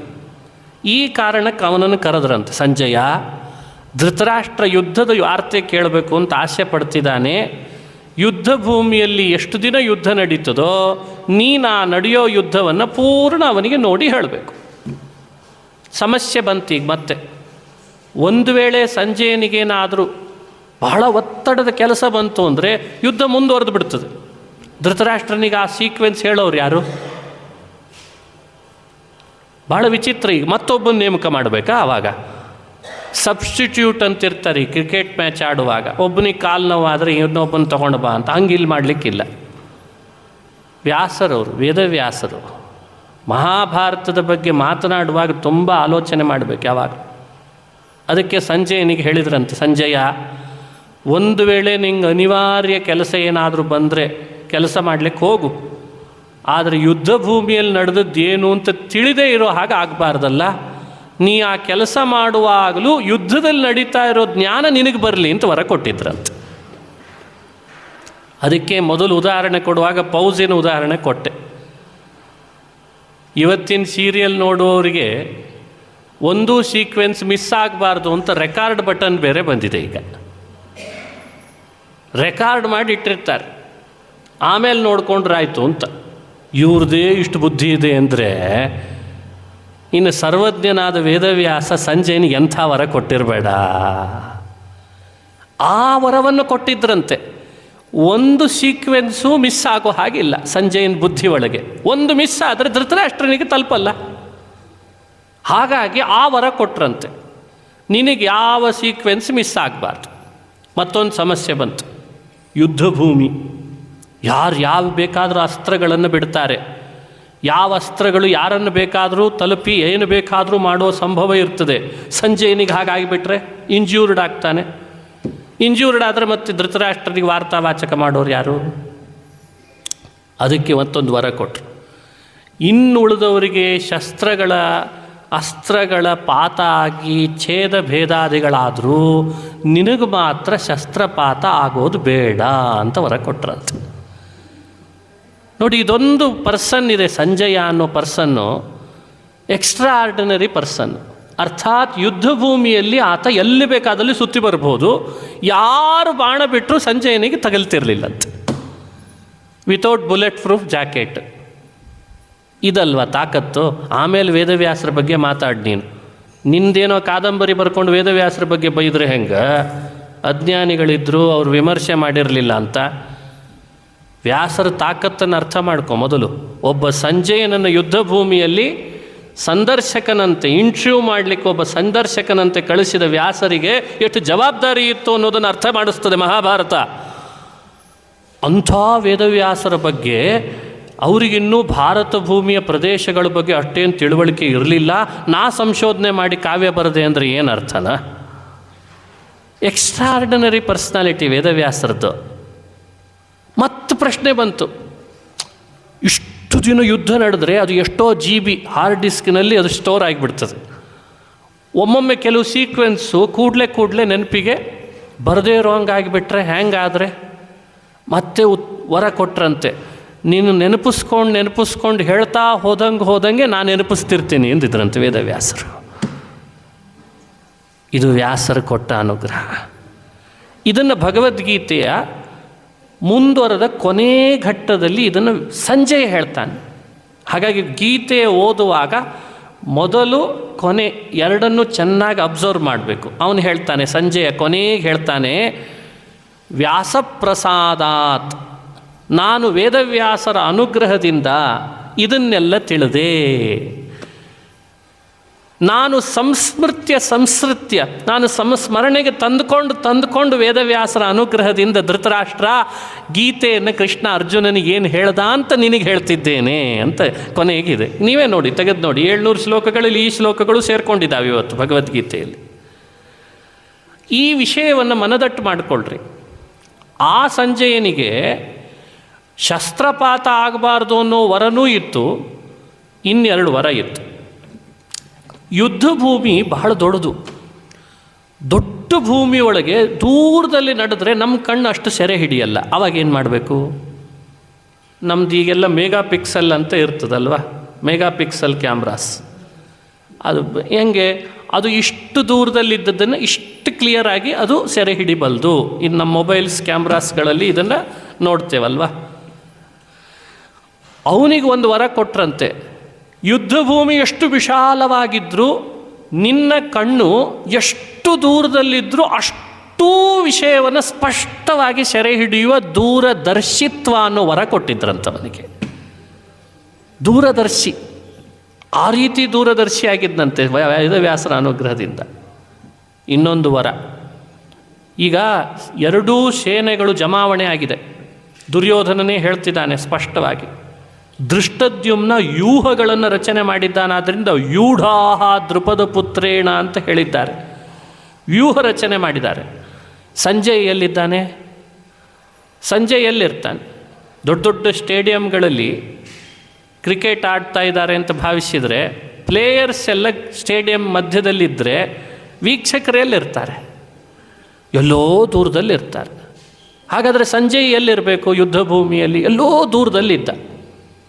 ದೂರದಲ್ಲಿದ್ದಾನೆ ಅಂದರೆ ಸೇನೆಯೋರುಭಯೋರ್ ಮಧ್ಯೆ ರಥಂ ಸ್ಥಾಪಯ ಮೇಚ್ಯುತ, ಎರಡೂ ಸೇನೆಗಳ ಮಧ್ಯದಲ್ಲಿ ರಥ ತಂದು ನಿಲ್ಲಿಸಿದ್ದಾನೆ ಕೃಷ್ಣ. ಉಪದೇಶ ಭಗವದ್ಗೀತೆದು ಸೇನೆಯ ಮಧ್ಯದಲ್ಲಿ ನಡೆದಿದೆ ಅಂದರೆ ವೀಕ್ಷಕನಾದ ಸಂಜೆಯ ದೂರದಲ್ಲಿರುವಾಗ ಕೇಳಿಸ್ತೇಂಗೆ. ಬ್ಲೂಟೂತ್ ಇಟ್ಕೊಂಡಿದ್ದ ವೈರ್ಲೆಸ್ ಮೈಕ್ ಇತ್ತ. ಅದಕ್ಕೆ ವೇದವ್ಯಾಸರಂತಾರೆ ದೂರಶ್ರವಣ ವರ ಕೊಟ್ಟಿದ್ದಂತೆ ಕೃಷ್ಣ ವೇದವ್ಯಾಸ. ಅಂದರೆ ಎರಡೂ ಸೇನೆಗಳ ಮಧ್ಯದಲ್ಲಿ ಶಂಖನಾದ ಎಲ್ಲೆಡೆಯಲ್ಲೂ ಕೇಳಿಸ್ತಾ ಇದ್ದರೂ ಡಿಸ್ಟರ್ಬೆನ್ಸ್ ಇಲ್ಲದೆ, ವಿತೌಟ್ ನಾಯ್ಸ್ ಪ್ರಾಬ್ಲಮ್ಸ್ ಬರದೇನೆ ಅಂಥ ಒಂದು ಅದ್ಭುತವಾದ ವ್ಯವಸ್ಥೆಯನ್ನು ಕೃಷ್ಣ ಪರಮಾತ್ಮ ಅರ್ಜುನನಿಗೆ ಏನು ಉಪದೇಶ ಮಾಡ್ತಾನೆ ಅದು ಹಾಗೇ ಸಂಜಯನ ಬುದ್ಧಿಯಲ್ಲಿ ಕೇಳಿಸ್ಬೇಕಂತ ಹಾಗೆ ಮಾಡಿದ್ದಂತೆ. ದೂರದರ್ಶಿತ್ವ, ದೂರಶ್ರವಣ, ಶಸ್ತ್ರಗಳ ಪಾತ ಆಗಬಾರ್ದು, ಅವನಿಗೆ ಯಾವುದೇ ಥರದ ಅಸ್ತ್ರಗಳ ಬಾಧೆ ಆಗಿರಬಾರ್ದು, ಇನ್ನೆಲ್ಲಾದರೂ ಒತ್ತಡಕ್ಕೆ ಸಿಲುಕಿ ಬೇರೆ ಕಡೆ ಹೋಗಿದ್ದಾನೆ ಅಂತಾದರೂ ಆ ಸೀಕ್ವೆನ್ಸ್ ಅವನ ಬುದ್ಧಿಯಲ್ಲಿ ಮಾತ್ರ ಸ್ಟೋರ್ ಆಗಿರಬೇಕು. ಯಥಾವತ್ತಾಗಿ ಧೃತರಾಷ್ಟ್ರನಿಗೆ ವಾರ್ತಾವಾಚಕ, ಯಾವ ಥರ ವಾರ್ತಾವಾಚಕ? ಇಂಥ ಅದ್ಭುತ ವಾರ್ತಾವಾಚಕನನ್ನು, ಒಂದು ಚೂರು ಅಲ್ಲಿ ನಡೆದ ಘಟನೆಗಳನ್ನು ಅತಿರಂಜಿಸಲೂಬಾರ್ದು, ಕಡಿಮೆನೂ ಮಾಡಬಾರ್ದು. ಅದೇ ಇವತ್ತು ಹೇಳ್ತಿರ್ತಾರೆ, ನಿಷ್ಪಕ್ಷಪಾತವಾದ ವಸ್ತುನಿಷ್ಠವಾದ ವಾರ್ತಾ ನಮ್ಮದೇ ಚಾನಲ್ನಲ್ಲಿ ಬರ್ತದೆ ಅಂದ್ರೆ ಅರ್ಥ ಆಯ್ತಲ್ಲ ನಿಮಗೆಲ್ಲ. ಅಂಥ ಸಂಜಯನಾಗಿರಲಿಲ್ಲ ಅಂತ ಅರ್ಥ. ನೋಡಿ, ಯಾವುದು ಆಗಿರಲಿಲ್ಲ ಅಂತ ಹೇಳಲಿಕ್ಕೆ ಆ ವಿಷಯ ಹೇಳಿದೆ ಅಷ್ಟೇ. ಈ ರೀತಿ ಒಬ್ಬ ವಾರ್ತಾವಾಚಕನನ್ನು ಅಂದೇ ವೇದವ್ಯಾಸರು ತಯಾರು ಮಾಡಿದ್ರಂತೆ. ಇಷ್ಟು ವರ ಕೊಟ್ಟು ತಯಾರು ಮಾಡಿ, ಸಂಜಯ ನೀನು ಧೃತರಾಷ್ಟ್ರನಿಗೆ, ಹಸ್ತಿನಾವತಿಯಲ್ಲಿ ಧೃತರಾಷ್ಟ್ರನಿದ್ದಾನೆ, ಕುರುಕ್ಷೇತ್ರದಲ್ಲಿ ಯುದ್ಧ ನಡೀತಾ ಇದೆ, ವಾರ್ತೆಯನ್ನು ಮಧ್ಯದಲ್ಲೂ ಹೋಗಿ ಮುಟ್ಟಿಸು, ಕೊನೆ 10ನೇ ದಿವಸವೂ ಕೂಡ ನೀನೇ ಹೋಗಿ ಮುಟ್ಸು ಅಂತ ಪ್ರೇರೇಪಿಸಿ ಅರ್ಜುನ ಕೃಷ್ಣರ ಸಂವಾದ ಬಹುದೂರದಲ್ಲಿ ನಡೆದದ್ದನ್ನು ಗ್ರಾಸ್ಪ್ ಮಾಡಿ ಸಂಜಯ ಧೃತರಾಷ್ಟ್ರನಿಗೆ ಹೇಳಿದ್ದಾನೆ. ಇಷ್ಟು ವಿಷಯವನ್ನು ಮಹಾಭಾರತ ಅಧ್ಯಯನ ಮಾಡಿದಾಗ ನಮಗೆ ಸ್ಪಷ್ಟ ಆಗ್ತದೆ. ಇದು ಯಾವುದು ನಿರಾಧಾರವಾದ ವಿಷಯಗಳಲ್ಲ. ಹೀಗೆ ಅರ್ಜುನ ವಿಷಾದ ಯೋಗವನ್ನು ಶ್ರವಣ ಮಾಡುವಾಗ ಈ ಪಾಯಿಂಟನ್ನು ಚೆನ್ನಾಗಿ ನೆನಪಿಟ್ಕೊಳ್ಬೇಕಾಯ್ತು. ಇದರಿಂದ ಬಹಳ ಜನ ಮಾಡುವ ಆಕ್ಷೇಪ ಕುತ್ರ ಸಿಕ್ತು. ಬಹಳ ಜನ ಮಾಡುವ ಆಕ್ಷೇಪಗಳಿದ್ದಾವೆ. ಆಕ್ಷೇಪಗಳ ಸರದಿ ಸದ್ಯಕ್ಕೆ ಬೇಡ. ಇದಿಷ್ಟು ಹೇಳಿದ್ದೇನೆ, ಆಕ್ಷೇಪಗಳಿಗೆ ಉತ್ತರ ತಾನಾಗೆ ಸಿಕ್ಕಿದೆ ಅಂತ ನಾನು ಭಾವಿಸ್ತೀನಿ. ಮುಂದುವರೆದ ಭಾಗ. ನಾನು ಯುದ್ಧ ಯಾಕೆ ಮಾಡಬಾರ್ದು ಅಂತಿದ್ದೇನೆ ಅಂದರೆ, ಕೃಷ್ಣ ಈ ಯುದ್ಧದಲ್ಲಿ ಮಾಡ್ತೇನೆ ಅಂತ ಹೊರಟಾಗೆಲ್ಲ ನನಗೀಗ ನಿಮಿತ್ತಾನಿ ಚ ಪಶ್ಯಾಮಿ ವಿಪರೀತಾನಿ ಕೇಶವ, ನನಗೇನೋ ಒಂದು ರೀತಿ ದುರ್ನಿಮಿತ್ತಗಳು ಕಣ್ಣು ಮುಂದೆ ಬರ್ತಾ ಇದ್ದಾವೆ ಅಂತ ಶುರು ಮಾಡಿದ್ದಾನೆ ಅರ್ಜುನ. ಇವುಗಳನ್ನು ಹೀಗೂ ವಿಭಾಗ ಮಾಡ್ಬೋದು. ಸದ್ಯಕ್ಕೆ ಏನು ಆ್ಯಸ್ ಇಟ್ ಈಸ್ ಇದೆ ಅದನ್ನು ಹೇಳ್ತೇನೆ. ಸದ್ಯಕ್ಕೆ ಈ ಸಮಯಕ್ಕೆ ಅನುಗುಣ ಆ್ಯಸ್ ಇಟ್ ಈಸ್ ಹೇಳ್ತೇನೆ. ಅದರದ್ದು ವಿವರಣೆ ಕೊಡುವವರು ಸಬ್ ಟೈಟಲ್ಸ್ ಕೊಟ್ಟು ಬೇರೆ ಬೇರೆ ರೀತಿ ವಿವರಣೆ ಮಾಡಿದ್ದಾರೆ ಒಬ್ಬೊಬ್ಬ ವ್ಯಾಖ್ಯಾನಕಾರರು. ಆತ ಹೇಳ್ತಾನೆ, ಅರ್ಜುನ, ಕೃಷ್ಣ ಯುದ್ಧ ಮಾಡಿದರೆ ಶ್ರೇಯಸ್ಸು ಬರ್ತದಾ? ಮಾಡೋ ಕೆಲಸ ಶ್ರೇಯಸ್ಸಿಗಾಗಷ್ಟೇ, ನನಗಿದರಿಂದ ಶ್ರೇಯಸ್ಸು ಬರಲ್ಲ, ಹಾಗಾಗಿ ಯುದ್ಧ ನಾನು ಮಾಡಲ್ಲ. ಅಂದರೆ ಅರ್ಜುನನ ಸಂಸ್ಕಾರ ಏನೇ ಕೆಲಸ ಮಾಡಿದರೂ ಶ್ರೇಯಸ್ಸು ಬರುವಂಥದ್ದು ಮಾಡಬೇಕು ಅಂತ ಅವನ ಸಂಸ್ಕಾರ ಇತ್ತು ಒಳಗಡೆ. ಅದಕ್ಕೆ ಈ ಪ್ರಶ್ನೆ ಉದ್ಭವಿಸ್ತು. ನನಗೆ ನನ್ನ ಬಂಧುಗಳನ್ನು ಕೊಲ್ಲೋದ್ರಿಂದ ಶ್ರೇಯಸ್ಸಂತೂ ಆಗಲ್ಲ. ನಚ ಶ್ರೇಯೋನು ಪಶ್ಯಾಮಿ ಹತ್ವಾ ಸ್ವಜನ ಮಾಹವೇ. ಇದನ್ನು ಪಾಯಿಂಟ್ಔಟ್ ಮಾಡ್ಕೊಳ್ಬೇಕು. ಒಬ್ಬ ವ್ಯಕ್ತಿ ಒಂದು ಯಾವುದೋ ಕೆಲಸ ಮಾಡ್ತಾನೆ ಅಂದರೆ ಶ್ರೇಯಸ್ಸಾಗ್ತದೆ ಅಂತ ನಿನಗೆ ನಿಶ್ಚಯ ಇದ್ದರೆ ಖಂಡಿತ ಮಾಡು, ಇಲ್ಲದೇ ಇದ್ದರೆ ಅದನ್ನು ಮಾಡಲಿಕ್ಕೆ ಹೋಗಬೇಡ. ಇದನ್ನು ಅರ್ಜುನ ಮುಂದಿಡ್ತಾನೆ. ಅಲ್ಲೋ ಗೆಲುವು ಬರ್ತದಲ್ವೋ, ಗೆಲುವು ಬರ್ತದೆ, ಗೆದ್ದರೆ ರಾಜ್ಯ ಸಿಗ್ತದೆ, ರಾಜ್ಯ ಸಿಕ್ಕರೆ ಸುಖ ಸಿಗ್ತದೆ. ಸುಖಕ್ಕಿಂತ ಇನ್ನೇನಪ್ಪ? ಪಾಯಿಂಟ್ಔಟ್ ಮಾಡೋಣ. ಮನುಷ್ಯ ಮಾಡುವ ಕೆಲಸದ ಹಿಂದೆ 2 ಥರದ ಪ್ರಯೋಜನ ಇಟ್ಕೊಳ್ಬೇಕು. ಒಂದು ಐಹಿಕ, ಇನ್ನೊಂದು ಆಮುಷ್ಮಿಕ ಅಂತ ಹಿರಿಯರು ಹೇಳ್ತಾರೆ. ಅರ್ಜುನ ಹೇಳ್ತಿದ್ದಾನೆ ಕೃಷ್ಣನಿಗೆ, ನನಗೆ ನಾನು ಮಾಡಿದರೆ ಯುದ್ಧ ಐಹಿಕನೂ ಸಿಗ್ತದೆ ಅಂತ ಅನ್ನಿಸ್ತಾ ಇಲ್ಲ, ಆಮುಷ್ಮಿಕನೂ ಸಿಗ್ತದೆ ಅಂತ ಅನ್ನಿಸ್ತಾ ಇಲ್ಲ, ಹಾಗಾಗಿ ನಾನು ಯುದ್ಧ ಮಾಡಲ್ಲ. ಇದು ಅರ್ಜುನನ ವಾದ. ಎಲ್ಲರೂ ಒಪ್ಪಬೇಕಾದದ್ದಲ್ವ ಸಂಗತಿ ಇದನ್ನು. ಐಹಿಕ ಸಿಗಲ್ಲ ಅಂದರೆ ಅರ್ಥ ಏನು? ಇಹಲೋಕಕ್ಕೆ ಸಂಬಂಧಪಟ್ಟ ಲಾಭ ಇಲ್ಲ ನನಗೆ. ಅಲ್ಲೋ ರಾಜ್ಯ ಸಿಗ್ತದಲ್ಲೋ, ರಾಜ್ಯ ಸಿಕ್ಕ ಮೇಲೆ ಸುಖ ಭೋಗದ ಅನುಭವ ಆಗ್ತದಲ್ಲ, ಯಾಕೆ ಬೇಡ ಅಂತಿ? ಯುದ್ಧದಲ್ಲಿ ಗೆಲುವು ಸಿಗ್ತದಲ್ಲೋ, ಗೆಲುವಿದೆ, ರಾಜ್ಯ ಇದೆ, ಸುಖ ಇದೆ. ಹಾಗಾದರೆ ಇದೆಲ್ಲ ಐಹಿಕ ತಾನೆ, ಇದಕ್ಕಾಗಿ ಯುದ್ಧ ಮಾಡಬೇಕು ಅಂತ ನಾವು ಕೇಳಿದರೆ ಅರ್ಜುನ ಅದನ್ನು ನಿರಾಕರಿಸ್ತಾನೆ. ಅವನು ಕೊಟ್ಟ ಕಾರಣವನ್ನು ನೀವೆಲ್ಲ ಆಲೋಚನೆ ಮಾಡಿರಿ. ನಕಾಂಕ್ಷೆ ವಿಜಯಂ ಕೃಷ್ಣ, ನನಗೆ ವಿಜಯ ಬೇಡ, ರಾಜ್ಯಂ ಭೋಗಂ ಸುಖಾನಿ ಚ, ರಾಜ್ಯ ಬೇಡ, ಭೋಗ ಬೇಡ, ಸುಖ ಬೇಡ. ಕಿಂ ನೋ ರಾಜ್ಯೇನ ಗೋವಿಂದ ಕಿಂ ಭೋಗೈರ್ಜೀವಿತೇನವಾ. ಭೋಗ ಬೇಡ, ರಾಜ್ಯ ಬೇಡ, ಸುಖ ಬೇಡ, ಗೆಲುವು ಬೇಡ. ಯಾಕೆ? ಕಾರಣ ಕೊಡಬೇಕಲ್ಲ. ಅದಕ್ಕೆ ಕಾರಣ ಎಂಥ ಅದ್ಭುತವಾದದ್ದು ಕೊಡ್ತಾನೆ, ಗಮನಿಸ್ರಿ. ಈ ಭೋಗ ರಾಜ್ಯಗಳನ್ನು ಅನುಭವಿಸಿ ಇದರಿಂದ ಸುಖ ಅನುಭವಿಸಿ ನಾನಿರಬೇಕು ಅಂತಂತಿದೆಯಲ್ಲ, ಇದನ್ನೆಲ್ಲ ಯಾರಿದ್ದು ಯಾರೊಟ್ಟಿಗೆ ಅನುಭವಿಸಬೇಕು? ಬಂಧುಗಳೊಟ್ಟಿಗೆ ಅನುಭವಿಸಬೇಕು. ಅವರೆಲ್ಲರನ್ನ ಕಳ್ಕೊಂಡು ಇದನ್ನು ಮಾತ್ರ ಅನುಭವಿಸೋದು ಅಂದರೆ ಏನು ಅರ್ಥ ಅಂತ ಕೇಳ್ತಾನೆ. ಸರಿ ಅದನ್ನ ಪ್ರಶ್ನೆ. ಯಾರು ಉತ್ತರ ಕೊಡ್ಲಿಕ್ಕೆ ಸಾಧ್ಯ ಹೀಗೆ ಕೇಳಿದರೆ? ಅಣ್ಣ, ತಮ್ಮ, ಬಂಧು ಬಳಗ, ಮಾವ, ಸೋದರ ಮಾವ, ಮಕ್ಕಳು, ಮೊಮ್ಮಕ್ಕಳು, ಸ್ನೇಹಿತರು ಎಲ್ಲರೊಟ್ಟಿಗೆ ಇದ್ದು, ರಾಜ್ಯ ಇದ್ದು, ಅದರ ಭೋಗ ಇದ್ದು ಅನುಭವಿಸಿದರೆ ಒಂದು ಅಭಿಪ್ರಾಯ ಚೆನ್ನಾಗಿರ್ತದೆ. ಏನು ಕುಟುಂಬ, ಏನು ಅದ್ಭುತ, ಎಷ್ಟು ಬಂಧುಗಳು ಅಂತ ಚೆನ್ನಾಗಿರ್ತದೆ. ಎಲ್ಲ ಬಂಧುಗಳನ್ನು ಹತ್ಯೆ ಮಾಡಿ ಒಬ್ಬಂಟಿಗನಾಗಿ ನಾನು ರಾಜ್ಯ, ಸುಖ, ವಿಜಯ ಅನುಭವಿಸೋದು ಅಂದರೆ ಏನು ಅಭಿಪ್ರಾಯ ಸ್ವಾಮಿ ಕೃಷ್ಣ? ಹಾಗಾಗಿ ನನಗೆ ಈ ಐಹಿಕವಾದ ಈ ಸುಖ ಭೋಗಗಳನ್ನು ಅನುಭವಿಸುವ ಆ ಉದ್ದೇಶ ಇಲ್ಲ. ನನಗೆ ಜಯ ಬರೆದಿದ್ರೂ ಬೇಡ, ನಾನು ಈ ಯುದ್ಧ ಮಾಡಲಾರೆ ಅಂತ, ಐಹಿಕ ಇಲ್ಲ ನನಗೆ ಅಂತ ಹೀಗೆ ಹೇಳ್ದ. ಇನ್ನೂ ಒಂದು ಕಾರಣ ಕೊಡ್ತಾನೆ. ಆತ ಹೇಳುವ ಕಾರಣ ಬಹಳ ವಿಶೇಷ. ಪಾರತ್ರಿಕದೊಳಗೆ ಎರಡಿದೆ ಅಂತ. ಪಾರತ್ರಿಕ ಅಂದರೆ ಪರಲೋಕಕ್ಕೆ ಸಂಬಂಧಪಟ್ಟದ್ದು ಪ್ರಯೋಜನಗಳು ಎರಡು ಅಂತ ವಿಭಾಗ ಮಾಡಬೇಕಂತ. ಪರಲೋಕದ ಸ್ವರ್ಗ ಸುಖ ಪುಣ್ಯದಿಂದ ಸಿಗೋದು, ಪರಲೋಕದಲ್ಲಿ ನರಕ ಆಗದೇ ಇರೋಂಗೆ ನೋಡ್ಕೊಳ್ಬೇಕಂತ. ಇದು ಒಂದು ವಿಶೇಷ. ನರಕ ಆಗಬಾರ್ದಲ್ವೇ, ಅದು ಪರಲೋಕ.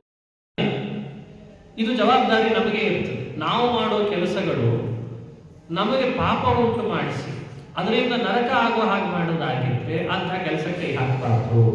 ಯಾವ ವಿವೇಕಿ ಮಾಡ್ತಾನಂಥ ಕೆಲಸವನ್ನ? ಕೃಷ್ಣ ಇಲ್ಲಿ ನನಗೆ ಮಾಡೋ ಯುದ್ಧದಿಂದ ಪರಲೋಕದಲ್ಲಿ ಸ್ವರ್ಗಕ್ಕಿಂತ ಹೆಚ್ಚಾಗಿ ನನ್ನ ಕಣ್ಣು ಮುಂದೆ ಬಂಧುಗಳನ್ನು ಹತ್ಯೆ ಮಾಡಿದ್ರಿಂದ ನರಕ ದುಃಖ ಆಗ್ತದೆ ಅಂತ ಅನಿಸ್ತಾ ಇದೆ, ಅದಕ್ಕೂ ಯುದ್ಧ ಬೇಡ. ಇದು ಪರಲೋಕದ ಚಿಂತನೆ.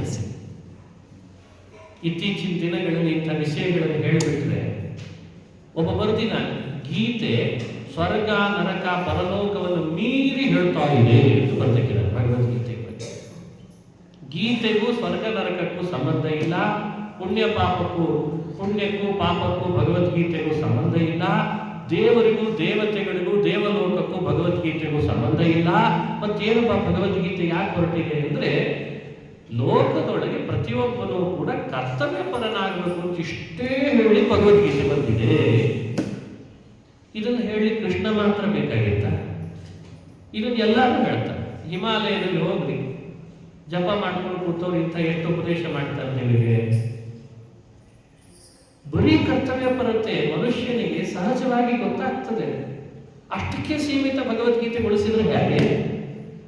ಒಂದು ಹಂತದಲ್ಲಿ ಅದನ್ನೂ ಹೇಳೋ ಉದ್ದೇಶ ಇದೆ ಅಂತ ಹೇಳಿ ಬೇಡ ಅನ್ನಲ್ಲ, ಆದರೆ ಅಪ್ಗ್ರೇಡ್ ಆಗ್ಬೇಕಲ್ವಾ? ಯಾವುದೇ ಸಾಫ್ಟ್ವೇರು ವರ್ಷನ್ ಚೇಂಜ್ ಆಗಲೇಬೇಕಲ್ವಾ? ಇಲ್ಲದೆ ಕೆಲಸ ಮಾಡಲ್ಲ. ಅದಕ್ಕೆ ಏವಂ ಅಧ್ಯಾತ್ಮನಿಷ್ಠಂ ಹಿ ಭಾರತಂ ಪರಿಚಕ್ಷತೆ. ವ್ಯಕ್ತಿಯ ಕರ್ತವ್ಯ ಪ್ರಜ್ಞೆ ಸ್ಥಿರವಾಗಬೇಕಾದುದು ನಿಜವೇ, ಆದರೆ ಕರ್ತವ್ಯ ಪ್ರಜ್ಞೆ ಗೊಬ್ಬರ ಇದ್ದಾಗೆ, ಆತ್ಮ ಪೋಷಣೆಗೆ. ಗೊಬ್ಬರನೇ ಫಲ ಅಲ್ಲ. ಹಾಕಿದ ಗೊಬ್ಬರ ಆತ್ಮನಿಗೆ ಮೋಕ್ಷ ಸುಖ ಬೇಕು, ಸಂಸಾರದ ಬಂಧವನ್ನು ಕಳೆದುಕೊಳ್ಬೇಕು.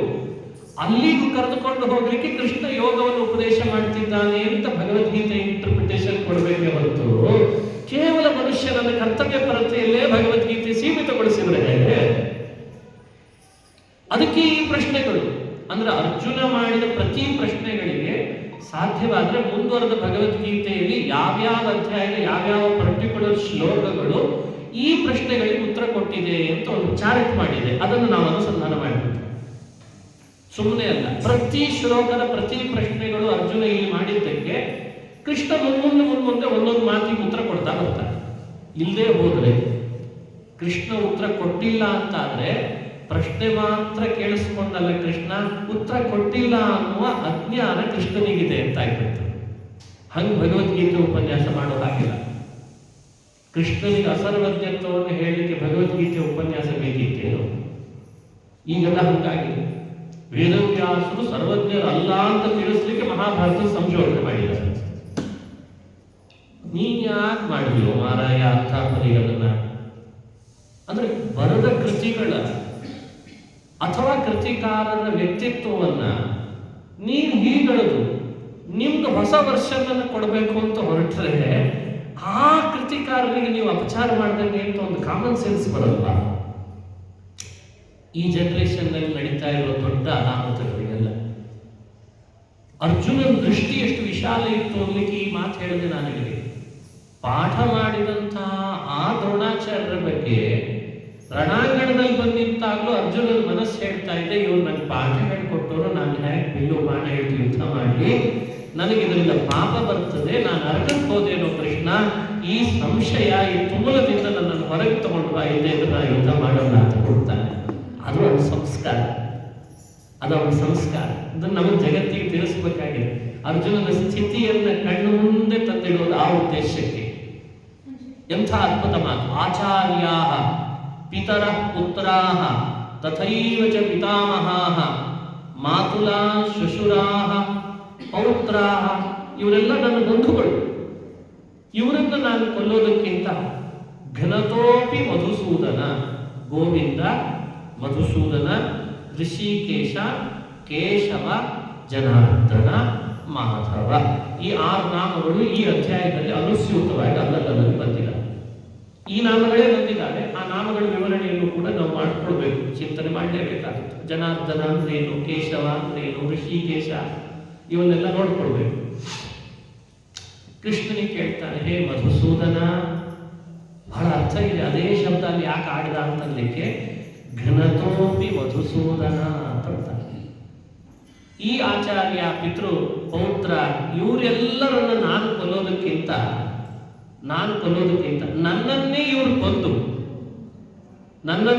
ಕೊಂದು ರಾಜ್ಯ ಬೇಕಂದ್ರೆ ಅವರೇ ಉಪಯೋಗಿಸ್ಲಿ, ಆದರೆ ನಾ ಮಾತ್ರ ಯುದ್ಧ ಮಾಡಲ್ಲ ಅಂತ ಯೋಚಿಸಿದ್ರೆ ಎಷ್ಟು ಅದ್ಭುತವಾದ ಮಾತು ನೋಡಿ. ಹೇಳಿದ, ಏತಾನ್ ನಹಂತು ಇಚ್ಛಾಮಿ ಘನತೋಪಿ ಮಧುಸೂದನ ಅಪಿ ತ್ರೈಲೋಕ್ಯ ರಾಜ್ಯಸ್ಯ ಹೇತೋ ಕಿನ್ನು ಮಹೀಕೃತೆ. ಎಷ್ಟು ಅರ್ಥಗರ್ಭಿತವಾದ ಮಾತು. ಇವರನ್ನ ಕೊಲ್ಲಬೇಕು ಅಂತ ನನಗೆ ಅನಿಸ್ತಾ ಇಲ್ಲ, ನಾನು ಕೊಲ್ಲಲ್ಲ ಇವರನ್ನು, ನಾನು ಇವರು ಯಾರನ್ನೂ ಕೊಲ್ಲಲ್ಲ. ನನಗೇನು 3 ಲೋಕದ ಆಧಿಪತ್ಯ ಬರ್ತದೆ ಎಂದರೂ ಪರವಾಗಿಲ್ಲ, ನಾನು ಇವರನ್ನ ಕೊಲ್ಲಲ್ಲ ಅಂತ. ಆ 3 ಲೋಕದ ಆಧಿಪತ್ಯ ಅನ್ನೋ ಶಬ್ದದಲ್ಲಿ ಬಹಳ ಅರ್ಥ ಇದೆ. ಆಲ್ರೆಡಿ ಅರ್ಜುನ 3 ಲೋಕದ ಅಧಿಪತಿ, ಅವನ ಹಿಂದಿನ ಅವತಾರ ಇಂದ್ರ ಆದ್ದರಿಂದ.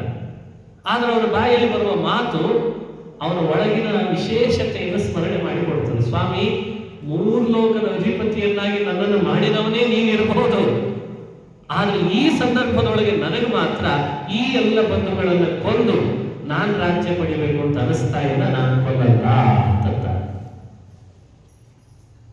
ಏನ್ ನನಗಂಥ ಪ್ರೀತಿ? ಯಾರನ್ನಾದ್ರೂ ಇನ್ನೊಬ್ಬರು ಒಬ್ಬನನ್ನು ಕೊಂದ್ರೆ ಇನ್ಯಾರಿಗೋ ಒಬ್ಬರ ಪ್ರೀತಿಗೆ ಒಳಗಾಗ್ತೇನೆ ಅಂದ್ರೆ ಕೊಲ್ತಾರೆ.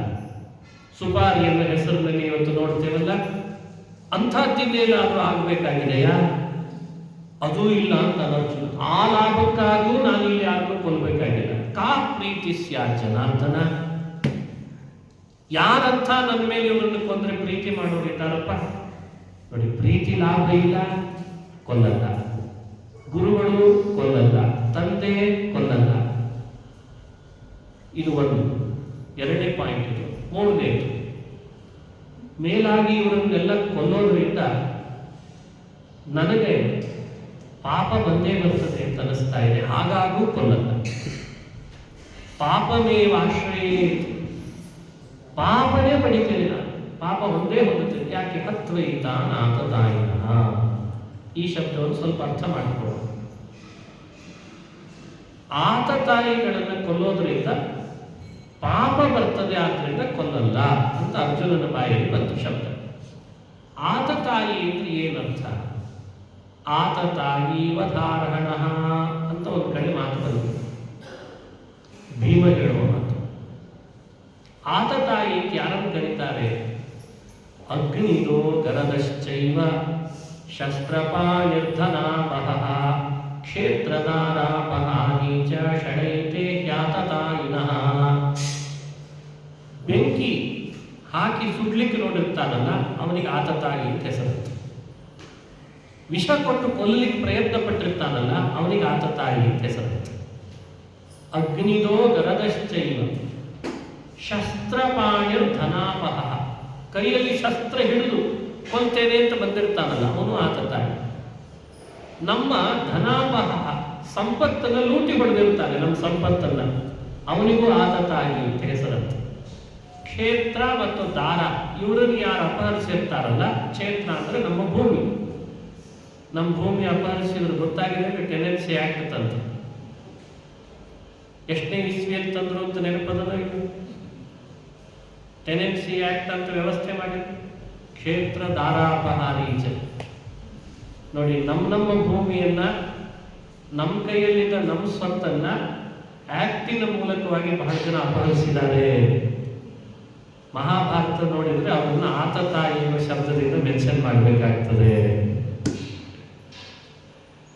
ಹೀಗೆ ಇವರೆಲ್ಲ ಆತತಾಯಿಗಳು. ಸರಿ, ಆಕ್ಟ್ ಬಂತು, ಅವ್ರದ್ದೇನೋ ವಿಷಯ ಬೇರೆ ಇರ್ಬೋದು, ಅವ್ರನ್ನ ಬಯ್ಯೋ ಉದ್ದೇಶ ನಮಗೇನಿಲ್ಲ. ನಾವು ಯಾರಿಗೂ ವಿರೋಧಿಸಬೇಕು ಅಂತ ಹೊರಟಿಲ್ಲ. ವ್ಯವಸ್ಥೆಯಲ್ಲಿ ಹೀಗೆ ಬಿಗಡಾಯಿಸ್ತದೆ. ಇದನ್ನು ಸ್ಪಷ್ಟ ಹೇಳ್ತಾನೆ ಅರ್ಜುನ. ಇವರೆಲ್ಲ ಆತತಾಯಿಗಳು, ಆದ್ರೆ ಇವ್ರನ್ನ ನಾನು ಕೊಂದ್ರೆ ನನಗೆ ಪಾಪ ಬರ್ತದೆ, ಅದಕ್ಕೆ ಕೊಲ್ಲಲ್ಲ ಅಂತ ಕೂತಿದ್ದಾನೆ. ಈಗ ಮತ್ತೆ ದುರ್ಯೋಧನ ವಾರಣಾವತದಲ್ಲಿ ಬೆಂಕಿ ಹಚ್ಚಲಿಕ್ಕೆ ನೋಡಿದ್ದೋ ಇಲ್ಲ, ಭೀಮಸೇನಿಗೆ ವಿಷ ಕೊಟ್ಟಿದ್ದೋ ಇಲ್ಲ, ಎಲ್ಲ ಮಹಾಭಾರತದ ಕಥೆಗಳ ಹಿಂದೆ ನೋಡ್ತಾ ಬಂದ್ರೆ ಎಲ್ಲ ಮಾಡಿಬಿಟ್ಟಿನ ದುರ್ಯೋಧನ. ಕ್ಷೇತ್ರಾಪಹಾರ ಮಾಡಿದ್ದಾನೆ, ದಾರಾಪಹಾರ ಮಾಡಿದ್ದಾನೆ, ಶಸ್ತ್ರಪಾಣಿಯಾಗಿದ್ದಾನೆ, ಧನ ಅಪಹರಿಸಿದ್ದಾನೆ, ದಾಳದ ಆಟದಿಂದ ದಾಳವನ್ನೇ ಮೋಸ ಮಾಡಿ ಆಟದಿಂದ ಧನ ಅಪಹಾರ ಮಾಡಿದ್ದಾನೆ, ವಿಷ ಕೊಟ್ಟಿದ್ದಾನೆ, ಬೆಂಕಿ ಹಚ್ಚಿ. ಏನು ಮಾಡ್ಬೇಕು? ಎಲ್ಲ ಮಾಡಿಬಿಟ್ಟು ಆತ ತಾಯಿ ಅಂತ ಕರೆಸ್ಕೊಳ್ಳೋದು ಎಲ್ಲಾ ರೀತಿಯಿಂದಲೂ ಅವನಿಗೆ. ಆದರೆ ಇಂಥ ಆತ ತಾಯಿಯನ್ನು ನಾನು ಕೊಲ್ಲಲ್ಲ ಅಂತ ಕೂತಿದ್ದಾನೆ. ಯಾಕೆ? ಪಾಪಮೇವಾಶ್ರಯೇ. ನನಗೆ ಇವನನ್ನು ಕೊಲ್ಲೋದ್ರಿಂದ ಪಾಪ ಬರ್ತದೆ, ಅದಕ್ಕೆ ಕೊಲ್ಲಲ್ಲ ಅಂತ ಕೂತ್ಬಿಟ್ಟಿದ್ದಾನೆ. ನಾನು ಕೊಲ್ಲಲ್ಲ. ಪಾಪ ಬರೋ ಕೆಲಸ ಯಾವ ವಿವೇಕಿ ಮಾಡಲಿಕ್ಕೆ ಸಾಧ್ಯ? ಅದಕ್ಕೆ ಕೃಷ್ಣ ಕೇಳಬಹುದು, ಅರ್ಜುನ ನೀನು ಇಷ್ಟು ಯೋಚನೆ ಮಾಡಿ ಕೊಲ್ಲಲ್ಲ ಅಂತಿದ್ದೀರಿ, ಈ ಯೋಚನೆ ಅವ್ರಿಗೆ ಯಾಕೆ ಬರ್ತಿಲ್ಲ? ಎದುರುಗಡೆ ಯುದ್ಧ ಮಾಡಲಿಕ್ಕೆ ಬಂದಿದ್ದಲ್ಲ, ಅವ್ರಿಗೆ ಯಾಕೆ ಬರ್ತಿಲ್ಲ? ಅವರು ಹಾಗೆ ಅನ್ಬೇಕಿತ್ತಲ್ಲ, ನಿನ್ನಂತೆ ಯೋಚನೆ ಮಾಡಿ. ನಿನಗೆ ಹೀಗೆ ಅನಿಸ್ತಿದೆ, ನೀನವರಿಗೆ ಸ್ವಜನ, ನೀನವರಿಗೆ ಬಂಧು, ನಿನ್ನನ್ನು ನೋಡಿದಾಗ ಅವ್ರು ಯಾರು ಬಂಧುಗಳು ಅಂತ ಆಕ್ಸೆಪ್ಟ್ ಮಾಡ್ಕೊಳ್ತಿಲ್ಲಲ್ಲ. ಯುದ್ಧ ಮಾಡಬಾರ್ದು ಅಂತ ಅವರು ಹೋಗ್ಬೇಕಾಗಿತ್ತಲ್ಲ. ಈ ಪ್ರಶ್ನೆಗೆ ಉತ್ತರ. ಅದಕ್ಕೆ ಅರ್ಜುನ ಉತ್ತರ ಹುಡುಕಿಟ್ಟಿದ್ದ ಮೊದಲೇ ಆತ. ಕೃಷ್ಣ ಅವ್ರಿಗೆ ಯಾಕೆ ಅನಿಸ್ತಿಲ್ಲ ಅಂದ್ರೆ ಲೋಭೋಪಹತ ಚೇತಸಃ ಅಂತ ಕಾರಣ ಕೊಟ್ಟೆ. ಯದ್ಯಪೇತೇನ ಪಶ್ಯಂತಿ ಲೋಭೋಪಹತ ಚೇತಸಃ ಕುಲಕ್ಷೇತಂ ದೋಷಂ ಮಿತ್ರದ್ರೋಹೇ ಚ ಪಾತಕಂ.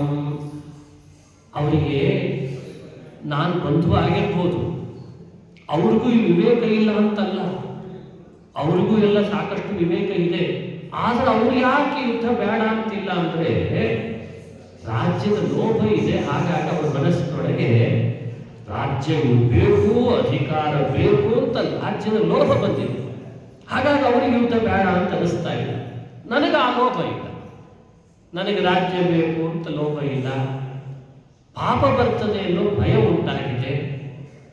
ಇದರಿಂದ ನಾನು ಯಾರ ಪ್ರೀತಿ ಗಳಿಸ್ಲಿಕ್ಕೆ ಆಗಲ್ಲ ಅಂತ ಗೊತ್ತಾಗಿದೆ. ನೋಡು, ನನಗೂ ಅವರಿಗೂ ಇರುವ ವ್ಯತ್ಯಾಸ ಇದು. ಅವರಿಗೆ ಲೋಭ ಇದೆ, ಹಾಗಾಗಿ ಮನಸ್ಸಿನಲ್ಲಿ ಅವರಿಗೆ ಯುದ್ಧ ಬೇಕು ಅಂತ ಅನಿಸಿದೆ. ನನಗೆ ಲೋಭ ಇಲ್ಲ, ನನಗೆ ಯುದ್ಧ ಬೇಡ ಅಂತ ಅನಿಸಿದೆ. ಮೇಲ್ನೋಟ ಕೇಳಿದ್ರೆ ಚೆನ್ನಾಗಿ ಅನಿಸ್ತದಲ್ಲ ಈ ವಿಷಯ. ಹೌದು ಬಿಡು, ಎಂಥ ಸಾತ್ವಿಕನಪ್ಪ ಅರ್ಜುನ. ಲೋಭ ಇಲ್ಲ, ಕಾಮ ಇಲ್ಲ, ಕ್ರೋಧ ಇಲ್ಲ, ದೊಡ್ಡ ಯೋಗಿನೋ ಮಾರಾಯ ನೀನು. ಈ ಮಾತು ಕೇಳಿದ್ರೆ ಪ್ರಾಯ ನಾಗಾರಾದ್ರೂ ಆಗಿದ್ರೆ ಕೂಡಲೇ ರಥ ಹಿಂದೆ ತಿರುಗಿಸಿ ನಡಿ, ಒಂದು 4 ದಿವಸ ಎಲ್ಲಾದ್ರೂ ಮಥುರಾ ಪಟ್ಟಣನೋ ದ್ವಾರಕಾ ಪಟ್ಟಣನೋ ವಿಹಾರ ಮಾಡಿ ಇವು ಏನಾದ್ರೂ ಮಾಡ್ಕೊಂಡು ಹೋಗ್ಲಿ ಕುರುಕ್ಷೇತ್ರದಲ್ಲಿ. ನಮಗೆ ಯಾಕೆ ಬೇಕು ಇವರು ಉಸಾಬರಿ? ರಾಜ್ಯ ಬೇಡ, ಒಂದು ಹೊಸದೆಲ್ಲಾದ್ರೂ ರಾಜ್ಯ ಕಟ್ಕೊಂಡ್ರೆ ಆಯ್ತು. ಏನ್ ಭಾರತ ದೇಶೋ ವಿಶಾಲವಾದ ದೇಶ ಇದೆ.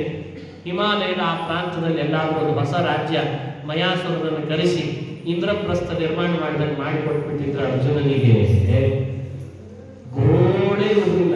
ಈ ಗೋಡೆ ಆದ್ರೆ ಕೃಷ್ಣ ಅದನ್ನು ಮಾಡ್ತಾ ಇಲ್ಲ. ಕೃಷ್ಣ ಎದುರುಗಡೆ ನಿಂತಿದ್ದಾನೆ. ಅರ್ಜುನನ ಮಾತನ್ನೆಲ್ಲ ಕೇಳಲಿಕ್ಕೆ ಶುರು ಮಾಡಿದ್ದಾನೆ. ಅವನು ನೋಡಿದ್ರೆ ನನಗೆ ಲೋಭ ಇಲ್ಲ, ಅವನಿಗೆ ಲೋಭ ಇದೆ, ಅದಕ್ಕೆ ಅವರು ಯುದ್ಧಕ್ಕೆ ಬಂದಿದ್ದಾರೆ. ಇದೊಂದು ಚರ್ಚೆ ಮುಂದಿಟ್ಟ. ಹಾಗಾದ್ರೆ ಇದು ಉತ್ತರ ಎಲ್ಲಿ ಕೊಟ್ಟಿದ್ದಾನೆ ಅಂತ ನೋಡ್ಬೇಕಾದ ಜವಾಬ್ದಾರಿ ನಮ್ದೀಗ.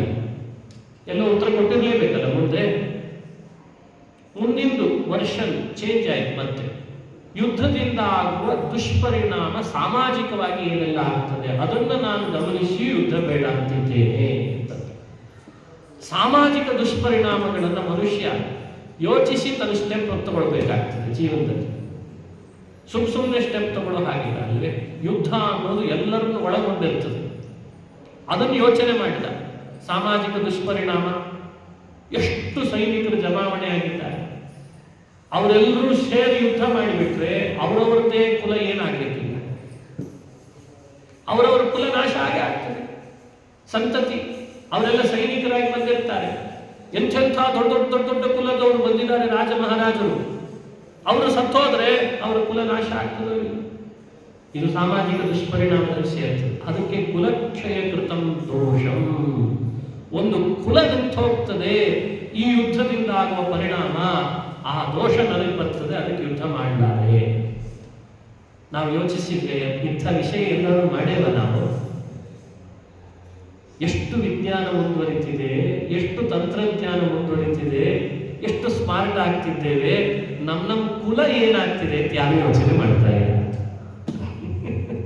ನಾವು ಎಂಥ ಋಷಿ ಮುನಿಗಳ ಕುಲದಲ್ಲಿ ಬಂದಿದ್ದೇವೆ. ವಸಿಷ್ಠ, ವಿಶ್ವಾಮಿತ್ರ, ಅಗಸ್ತ್ಯ, ಭರದ್ವಾಜ, ಎಂಥೆಂಥ ತಪಸ್ವಿಗಳ ಕುಲದಲ್ಲಿ ನಾವು ಬಂದಿದ್ದೇವೆ. ಹೆಮ್ಮೆ ಪಡಬೇಕಾದದ್ದು. ಆದರೆ ನಮ್ಮ ಕುಲ ಮುಂದುವರಿತದೆಯೋ ಇಲ್ಲವೋ, ಎಷ್ಟು ಮಕ್ಕಳನ್ನು ಪಡಿತಾ ಇದ್ದೀವಿ, ಪಡೆದಿಲ್ಲ, ಪಡಿಬೇಕೋ ಬೇಡವೋ, ಪಡೆದವರನ್ನ ಹೇಗೆ ಬೆಳೆಸ್ತಿದ್ದೇವೆ, ಬೆಳೆಸಿದ ಮೇಲೆ ನಮ್ಮ ಕುಲ ಹೇಗೆ ಉಳಿತದೆ ಅನ್ನೋ ಯೋಚನೆ ನಾವು ಮಾಡ್ತಾ ಇಲ್ಲ. ಈ ಜವಾಬ್ದಾರಿ ನಮ್ದು ಅಂತ ಇಲ್ಲೇ ಹೇಳ್ಕೊಟ್ಬಿಟ್ಟ ಅರ್ಜುನ. ಸೂರ್ಯವಂಶ, ಚಂದ್ರವಂಶ ಮಾತ್ರ ಕಾದಾಡಿದ್ದ. ಅಂದಿನ ಕಾಲದ ಎಂಥೆಂಥ ವಂಶದಲ್ಲಿ ಬಂದ ರಾಜರುಗಳೆಲ್ಲ ಅಲ್ಲಿ ಕಾದಾಡ್ಲಿಕ್ಕೆ ಸೇರಿದ್ದಾರೆ. ಆಗಲೇ ಒಂದೆಡೆ 11 ಅಕ್ಷೋ ಹಿಡಿ, ಇನ್ನೊಂದೆಡೆ 7 ಅಕ್ಷೋ ಹಿಡಿ. ಎಲ್ಲಾ ರಾಜ್ಯದ ರಾಜರುಗಳನ್ನು ಸೇರಿಸಿ, ರಾಜಕುಮಾರರನ್ನು ಸೇರಿಸಿ ಯುದ್ಧಕ್ಕೆ ಅಂತ ನಿಲ್ಲಿಸಾಗಿದೆ ಅಂತಂದ ಮೇಲೆ ಕುಲ ಉಳಿಯೋದು ಹೇಗೆ? ಈ ಪ್ರಶ್ನೆ ಬಹಳ ದೊಡ್ಡದಿದೆ. ಈ ಮುಂದೆ ಇನ್ನೂ ಒಂದಿಷ್ಟು ಪ್ರಶ್ನೆಗಳಿದ್ದಾವೆ. ಮಿತ್ರದ್ರೋಹೇಚ ಪಾತಕಂ. ಬಂದವರೆಲ್ಲ ನನ್ನ ಸ್ನೇಹಿತರು, ಅವರನ್ನೇ ನಾನು ಯುದ್ಧ ಮಾಡಿ ಕೊಂದು ಬಿಟ್ರೆ ಮಿತ್ರ ಹತ್ಯೆ ಮಾಡಿದೆ ಅಂತ ದ್ರೋಹ ಬರೋದ ಕೃಷ್ಣ ನನಗೆ? ಅರೆ, ನಮ್ಮ ಸ್ನೇಹಿತರನ್ನು ನಾವೇ ದ್ರೋಹ ಮಾಡೋದಾ? ಇದು ಒಂದು ಸಾಮಾಜಿಕ ದುಷ್ಪರಿಣಾಮದಂತೆ. ಹಾಗಾಗಿ ನಾನು ಅದರಿಂದ ದೂರ ಸರಿಯಬೇಕು. ನಾನು ಈ ಪಾಪವನ್ನು ಅಂಟಿಸ್ಕೊಳ್ಳಿಕ್ಕೆ ತಯಾರಿಲ್ಲ. ಕುಲನಾಶ ಮಾಡಿ ದೋಷ ಪಟ್ಕೊಳ್ಳಿಕ್ಕೆ ತಯಾರಿಲ್ಲ ನಾನು. ಕೆಲವರು ಅನ್ಬೋದು, ಕುಲನಾಶ ಆಗಲಿ ಬಿಡು, ಸಮಸ್ಯೆ ಏನೀಗ, ನಾಶ ಆದ್ರೆ ಆಯಿತು. ಅದಕ್ಕೆ ಮುಂದುವರೆದ ಭಾಗ. ಒಂದು ಕುಲನಾಶ ಆಯಿತು ಅಂದರೆ ಯುದ್ಧ ರಣಾಂಗಣದಲ್ಲಿ, ಯುದ್ಧ ಭೂಮಿಯಲ್ಲಿ ಸೈನಿಕರೆಲ್ಲ ಪುರುಷರು, ಅವರೆಲ್ಲ ಹತ್ಯೆ ಆಯಿತು. ಸ್ತ್ರೀಯರು ಮಾತ್ರ ಉಳಿತಾರೆ. ಸ್ತ್ರೀಯರು ಮಾತ್ರ ಉಳಿಯೋದ್ರಿಂದ ಆಗುವ ದುಷ್ಪರಿಣಾಮ ಏನು? ಇನ್ಯಾರಿಗೋ ಸಂಘಗಳಾಗ್ತವೆ. ಸ್ತ್ರೀಯರು ಮಾತ್ರ ಉಳಿದಾಗ ಅದೇ ಆಗೋದಲ್ವೇ? ಒಂದೆಡೆ ಕುಲನಾಶ ಆದರೆ ಕುಲಧರ್ಮ ನಾಶ ಆಗ್ತದೆ. ಕುಲಧರ್ಮ ನಾಶ ಆಯಿತು ಅಂತಾದ್ರೆ ಇಡೀ ಧರ್ಮಾನು ವೃಕ್ಷವೇ ನಾಶ ಆಗ್ತದೆ. ಧರ್ಮ ವೃಕ್ಷ ನಾಶ ಆದರೆ ಬೆಳವಣಿಗೆ ಯಾವುದ್ರದ್ದಾಗ್ತದೆ? ಯೋಚಿಸಿದ್ರಲ್ಲ, ಒಳ್ಳೆ ಭೂಮಿ ದೇವರು ಕೊಟ್ಟಿದ್ದಾನೆ, ಕಾಂಕ್ರೀಟ್ ಹಾಕಿ ಹಾಳು ಮಾಡಬಾರ್ದು. ಎಲ್ಲ ಕಡೆ ಒಂದಿಷ್ಟು ಒಳ್ಳೊಳ್ಳೆ ತುಳಸಿ ಮರಗಳು ಬೆಳೆಸ್ಬೇಕ ಬೇಡ? ದೇವರು ಕೊಟ್ಟ ಭೂಮಿ ಒಂದಿಷ್ಟು ಗಿಡ ಮರ ಬೆಳೆಸ್ಬೇಕ ಬೇಡ? ನಾವು ಬೆಳೆಸದೆ ಹೋದ್ರೆ ಅಲ್ಲಿ ಕಾಂಗ್ರೆಸ್ ಗಿಡ ಬೆಳೀತಿದ್ದಾವೆ, ಪಾರ್ಥಿನಿಯನ್ ಗಿಡ ಬೆಳೀತದೆ. ಅದ್ರ ವಾಸನೆ ತಗೊಂಡ್ರೆ ಎದುರಿಗೆ ಅಲರ್ಜಿ ಬರ್ತದೆ. ಹಾಗೆ ಧರ್ಮ ಭೂಮಿಯಲ್ಲಿ ಬೆಳೆಯಲಿಲ್ಲ ಅಂತಾದ್ರೆ ಭೂಮಿಯಲ್ಲಿ ಅಧರ್ಮ ತಾನಾಗೆ ಬೆಳೀತದಂತೆ. ಧರ್ಮ ನಾಶ ಆದರೆ ಅಧರ್ಮದ ಬೆಳವಣಿಗೆ. ಅದು ಪಾರ್ಥಿನಿಯನ್ ಗಿಡಗಳಿದ್ದಾರೆ. ಇದ್ರ ಸ್ವಭಾವ. ನಾವು ಯಾವಾಗಲೂ ಸಕ್ರಿಯರಾಗಿ ಧರ್ಮ ಮಾಡ್ತಾ ಯಾಕಿರಬೇಕು ಅಂದ್ರೆ ಅಧರ್ಮದ ಬೆಳವಣಿಗೆ ನಮ್ಮೊಳಗೆ ಆಗದೇ ಇರಲಿಕ್ಕೆ ಅದೇ ಆಂಟಿವೈರಸ್. ಇದು ನಮ್ಮಲ್ಲಿ ನಾವು ಹೇಳಿಕೊಟ್ಟದ್ದು. ಭಗವದ್ಗೀತೆ ನಮಗೆ ಇದನ್ನು ಯಾವಾಗಲೂ ಹೇಳಿಕೊಡ್ತದೆ. ನೀನು ನಿಷ್ಕ್ರಿಯನಾಗಬೇಡ, ಸಕ್ರಿಯನಾಗಿದೆ ಯಾವಾಗಲೂ. ಆವಾಗ ತಾನಾಗೆ ಉಳಿದು ಬರಬಾರ್ದೆಲ್ಲ ಬರಲ್ಲ, ತಾನಾಗೆ ಓಡ ಹೋಗ್ತಿರ್ತದೆ. ಸಕ್ರಿಯನಾದವನಲ್ಲಿ ಯಾವಾಗಲೂ ಒಳ್ಳೆಯದೇ ನಡೀತದಂತೆ. ನಿಷ್ಕ್ರಿಯನಾದಾಗ ದುರಾಲೋಚನೆ ಶುರು ಆಗಿರುತ್ತೆ. ಆಟೋಮೆಟಿಕ್ಲಿ ಏನು ಕೆಲಸ ಇಲ್ಲ. ಕೆಲವರು ಹಾಗೆ ರಿಟೈರ್ಡ್ ಆದ್ಮೇಲೆ ಭಾಳ ತಲೆ ಕೆಟ್ಬಿಟ್ಟಿದೆ ನನಗೆ ಹೇಳ್ತಿರ್ತಾರೆ. ಎಷ್ಟೋ ಜನರ ಮಾತು ಕೇಳ್ತಿರ್ತೇವೆ, ರಿಟೈರ್ಡ್ ಆಗೋದಾಗಿಬಿಟ್ಟೆ, ಆಮೇಲೆ ಯಾಕೋ ಏನೋ ಮನಸ್ಸು ಸರಿ ಇಲ್ಲ, ತಲೆ ಕೆಟ್ಟೋಗಿದೆ, ಮೊದಲೇ ಚೆನ್ನಾಗಿದ್ದೆ ನಾನು, ಬೆಳಗ್ಗೆ ಎದ್ದು ಕೂಡಲೇ ಓಡೋದೇ ಬರೋದು ಸರಿಯಾಗಿದ್ದೆ, ಈಗ ಯಾಕೋ ಎಡವಟ್ಟಾಯಿತು. ಹಾಗೆ ಮನುಷ್ಯ ಧರ್ಮ ನಿರಂತರ ನಡೆಸ್ತಾ ಇದ್ರೆ ಅಧರ್ಮ ಬರಲಿಕ್ಕೆ ಅವಕಾಶ ಇರಲ್ಲ. ಧರ್ಮ ನಾಶ ಆಗ್ತದೆ, ಧರ್ಮ ನಡೆಸದೇ ಇರೋ ಹಾಗಾಗ್ತದೆ ಅಂದರೆ ಅಧರ್ಮದ ಬೆಳೆ ಬೆಳಲಿಕ್ಕೆ ಶುರು ಆಗ್ತದೆ. ಬೆಳೆದ್ರೆ ಬೆಳೀಲಿ, ಅಧರ್ಮ ಬೆಳೆದ್ರೆ ಬೆಳೀಲಿ. ಏನೀಗ ಅಧರ್ಮಾಭಿಭವ ಕೃಷ್ಣ ಪ್ರದುಷ್ಯಂತಿ ಕುಲ ಸ್ತ್ರೀಯ. ಅಧರ್ಮ ಹೆಚ್ಚಾದರೆ ಮೊದಲಾಗುವುದೇನು? ಕುಲಸ್ತ್ರೀಯರು ನಾಶ ಆಗ್ತದೆ, ಸ್ತ್ರೀಯರಲ್ಲಿ ದುಷ್ಟತನ. ಬರಲಿ, ಸ್ತ್ರೀಷು ದುಷ್ಟಾಸು ವಾರ್ಷ್ಣೇಯ ಜಾಯತೆ ವರ್ಣ ಸಂಕರ. ವರ್ಣಗಳಲ್ಲಿ ಸಾಂಕರ್ಯ ಉಂಟಾಗ್ತದೆ. ವರ್ಣ ಸಂಕರ ಬಂದ್ರೆ ಬರಲಿ. ಇವತ್ತಿನ ವಾದ ಅದೇ ಆಗಿದೆ. ಆದ್ದರಿಂದ ಅದು ಪೋಷಣೆ. ವರ್ಣ ಸಾಂಕರ್ಯದ ವಿವಾಹದಲ್ಲಿ ಹೆಚ್ಚು ಪ್ರೋತ್ಸಾಹ. ಇವತ್ತು ಪ್ರೋತ್ಸಾಹದ ಹಣ ಎಲ್ಲಿ ಹೋಗ್ತಾ ಇದೆ? ವರ್ಣ ಸಾಂಕರ್ಯದ ವಿವಾಹಕ್ಕೆ ಮೀಸಲಾಗಿದೆ. ಎಂಥ ದೊಡ್ಡ ಅನರ್ಥ ಅಂತ ಹೇಳ್ತಾನೆ. ಸಂಕರೋ ನರಕಾಯೈವ ಕುಲಘ್ನಾನಾಂ ಕುಲಸ್ಯ ಚ ಪತಂತಿ ಪಿತರೋ ಕೇಶ ಲುಪ್ತ ಪಿಂಡೋದಕ ಕ್ರಿಯಾ. ದೋಷ ಸ್ತ್ರೀಯರಲ್ಲಿ ಬಂತು, ವರ್ಣ ಸಾಂಕರ್ಯ ಉಂಟಾಗಿ ಸಾಂಕರ್ಯ ನರಕಕ್ಕೆ ಕಾರಣ ಆಗಿ ಇಡೀ ಕುಲದಲ್ಲಿ ಹಿಂದಿನ ಎಲ್ಲ ಪಿತಾಮಹರೆಲ್ಲರೂ ಯಾವ ರೀತಿಯಿಂದ ತರ್ಪಣ ಶ್ರಾದ್ದಗಳು ನಡೆಯದಂತಾಗಿ ನರಕದಲ್ಲಿ ಬೀಳುವಂತಾಗ್ತದೆ. ಇಷ್ಟು ದೊಡ್ಡ ಸಾಮಾಜಿಕ ಅನರ್ಥ ನಾನು ಮಾಡೋ ಯುದ್ಧದಿಂದ ಆಗ್ತದಲ್ಲ ಕೃಷ್ಣ. ಹೇ ವಾರ್ಷ್ಣೇಯ, ಇದೊಂದು ಹೊಸ ಶಬ್ದ. ವೃಷ್ಣಿ ಕುಲದಲ್ಲಿ ಕೃಷ್ಣ ಜನಿಸಿದ್ದಕ್ಕೆ ವಾರ್ಷ್ಣೇಯ. ನಾನು ಈ ಯುದ್ಧ ಮಾಡಲಾರೆ, ಈ ದೋಷ ನಾನು ಅಂಟಿಸಿಕೊಳ್ಳಾರೆ, ವರ್ಣ ಸಾಂಕರ್ಯಕ್ಕೆ ಕಾರಣನಾಗಲಾರೆ, ಜಾತಿ ಧರ್ಮ ಕುಲಧರ್ಮ ನಾಶ ಆಗಲಿಕ್ಕೆ ನಾನು ಯುದ್ಧ ಮಾಡಲಾರೆ ಅಂತ. ಈ ವರ್ಷನ್ನು ನಾವು ಆಲೋಚಿಸಲಿ ಅಂತ ಭಗವದ್ಗೀತೆ ನಮಗೆ ಹೇಳ್ಕೊಡ್ತು. ನಾವು ಯಾವ ಕುಲದಲ್ಲಿ ಹುಟ್ಟಿದ್ದೇವೆ ಅದು ನಾಶ ಆಗ್ತದ ಇದೆ. ನಾವು ಯಾವ ವರ್ಣದಲ್ಲಿ ಬಂದಿದ್ದೇವೆ ಆ ವರ್ಣಕ್ಕೆ ತಕ್ಕ ಧರ್ಮ ನಾವು ಮಾಡ್ತಿದ್ದೇವೋ ಅಥವಾ ಅದನ್ನು ಬಿಟ್ಟಿದ್ದೇವೋ, ನಾಶ ಮಾಡ್ತಿದ್ದೇವೋ. ನಮ್ಮ ಸ್ತ್ರೀಯರು ಧರ್ಮದಿಂದ ಇದ್ದಾರಾ ಅಥವಾ ಅವರಲ್ಲಿ ಇನ್ನೇನಾದರೂ ಅಧರ್ಮಗಳು ಸೇರಿಕೊಂಡಿದೆಯಾ? ತನ್ಮೂಲಕ ಸ್ತ್ರೀಯರಿಂದ ಆಗುವ ಅನಾಹುತಗಳು ಏನಾಗಬಹುದು ಎಲ್ಲ ಯೋಚನೆ ಮಾಡಿಬಿಟ್ಟಿದ್ದಾರೆ. ಉತ್ಸನ್ನ ಕುಲಧರ್ಮಾಣ ಮನುಷ್ಯಾಣ ಜನಾರ್ದನ. ಕುಲ ಬಿಟ್ಟ, ಕುಲದ ಆಚಾರ ಬಿಟ್ಟ, ಧರ್ಮ ಬಿಟ್ಟ ಅಂದರೆ ನರಕೆ ನಿಯತಂ ವಾಸಃ. ಅವರೆಲ್ಲ ಬೀಳೋದು ನರಕದಲ್ಲೇ. ನನ್ನ ಯುದ್ಧ ಇಷ್ಟೆಲ್ಲ ಸಾಮಾಜಿಕ ದುಷ್ಪರಿಣಾಮವನ್ನು ಉಂಟು ಮಾಡಿ ಒಬ್ಬೊಬ್ಬ ವ್ಯಕ್ತಿನ ನಾಳೆ ನರಕದಲ್ಲಿ ವಾಸ ಮಾಡೋ ಹಾಗೆ ಮಾಡ್ತದೆ ಅಂತಂದ್ರೆ ನಾನು ಯಾಕೆ ಯುದ್ಧ ಮಾಡಿದ್ದು ಕೃಷ್ಣ? ಇಂಥ ದುಷ್ಪರಿಣಾಮನ್ನ ನಾನು ಮನಸ್ಸಿನಲ್ಲಿ ತಂದುಕೊಂಡು ಹೇಳ್ತಿದ್ದೇನೆ. ನನಗೆ ಈ ರಾಜ್ಯದ ಲೋಭ ಇಲ್ಲ. ನನ್ನನ್ನು ಬೇಕಂದ್ರೆ ಇವರೆಲ್ಲರೂ ಕೊಂದು ಹಾಕಲಿ, ನಾನು ಶಸ್ತ್ರ ಪರಿತ್ಯಜಿಸಿ ಹಾಗೇ ನಿಲ್ತೇನೆ. ಇವರೆಲ್ಲ ಶಸ್ತ್ರ ಹಿಡಿದು ಬಂದು ನನ್ನನ್ನು ಕೊಲ್ಲಿ. ಯದಿ ಮಾಂ ಅಪ್ರತೀಕಾರಂ ಅಶಸ್ತ್ರಂ ಶಸ್ತ್ರಪಾಣಯ ಭಕ್ತರಾಷ್ಟ್ರಾದಿಹನ್ನೇಯು ತನ್ಮೇ ಕ್ಷೇಮತರಂ ಭವೇತ್. ನನ್ನನ್ನು ಇವರೆಲ್ಲರೂ ನಿಂತು ಕೈಯಲ್ಲಿ ಶಸ್ತ್ರ ಧರಿಸಿ ನಾನು ಶಸ್ತ್ರ ಕೆಳಗೆ ಕೈ ಬಿಟ್ಬಿಡ್ತೇನೆ, ಅವರೇ ಕತ್ತರಿಸಿ ಬಿಡಬೇಕಂದ್ರೆ ನನ್ನನ್ನು ನಾನಂತೂ ಯುದ್ಧ ಮಾಡಲಾರೆ. ಸಂಜಯ ಉವಾಚ ಏವಮುಕ್ತ್ವಾರ್ಜುನ ಸಂಖ್ಯೆ ರಥೋಪಸ್ಥ ಉಪಾವಿಶತ್. ಇಷ್ಟನ್ನು ಹೇಳಿದ ಅರ್ಜುನ ಕೈಯಲ್ಲಿದ್ದ ಬಿಲ್ಲು ಬಾಣಗಳನ್ನು ಕೆಳಗಿಟ್ಟು ಶಸ್ತ್ರವನ್ನು ಉಪಸಂಹರಿಸಿ ಕೆಳಗಡೆ ಕುಳಿತೇ ಬಿಟ್ಟ. ಶೋಕ ಸಂವಿಘ್ನ ಮಾನಸಃ. ಮನಸ್ಸಿನಲ್ಲಿ ದುಃಖ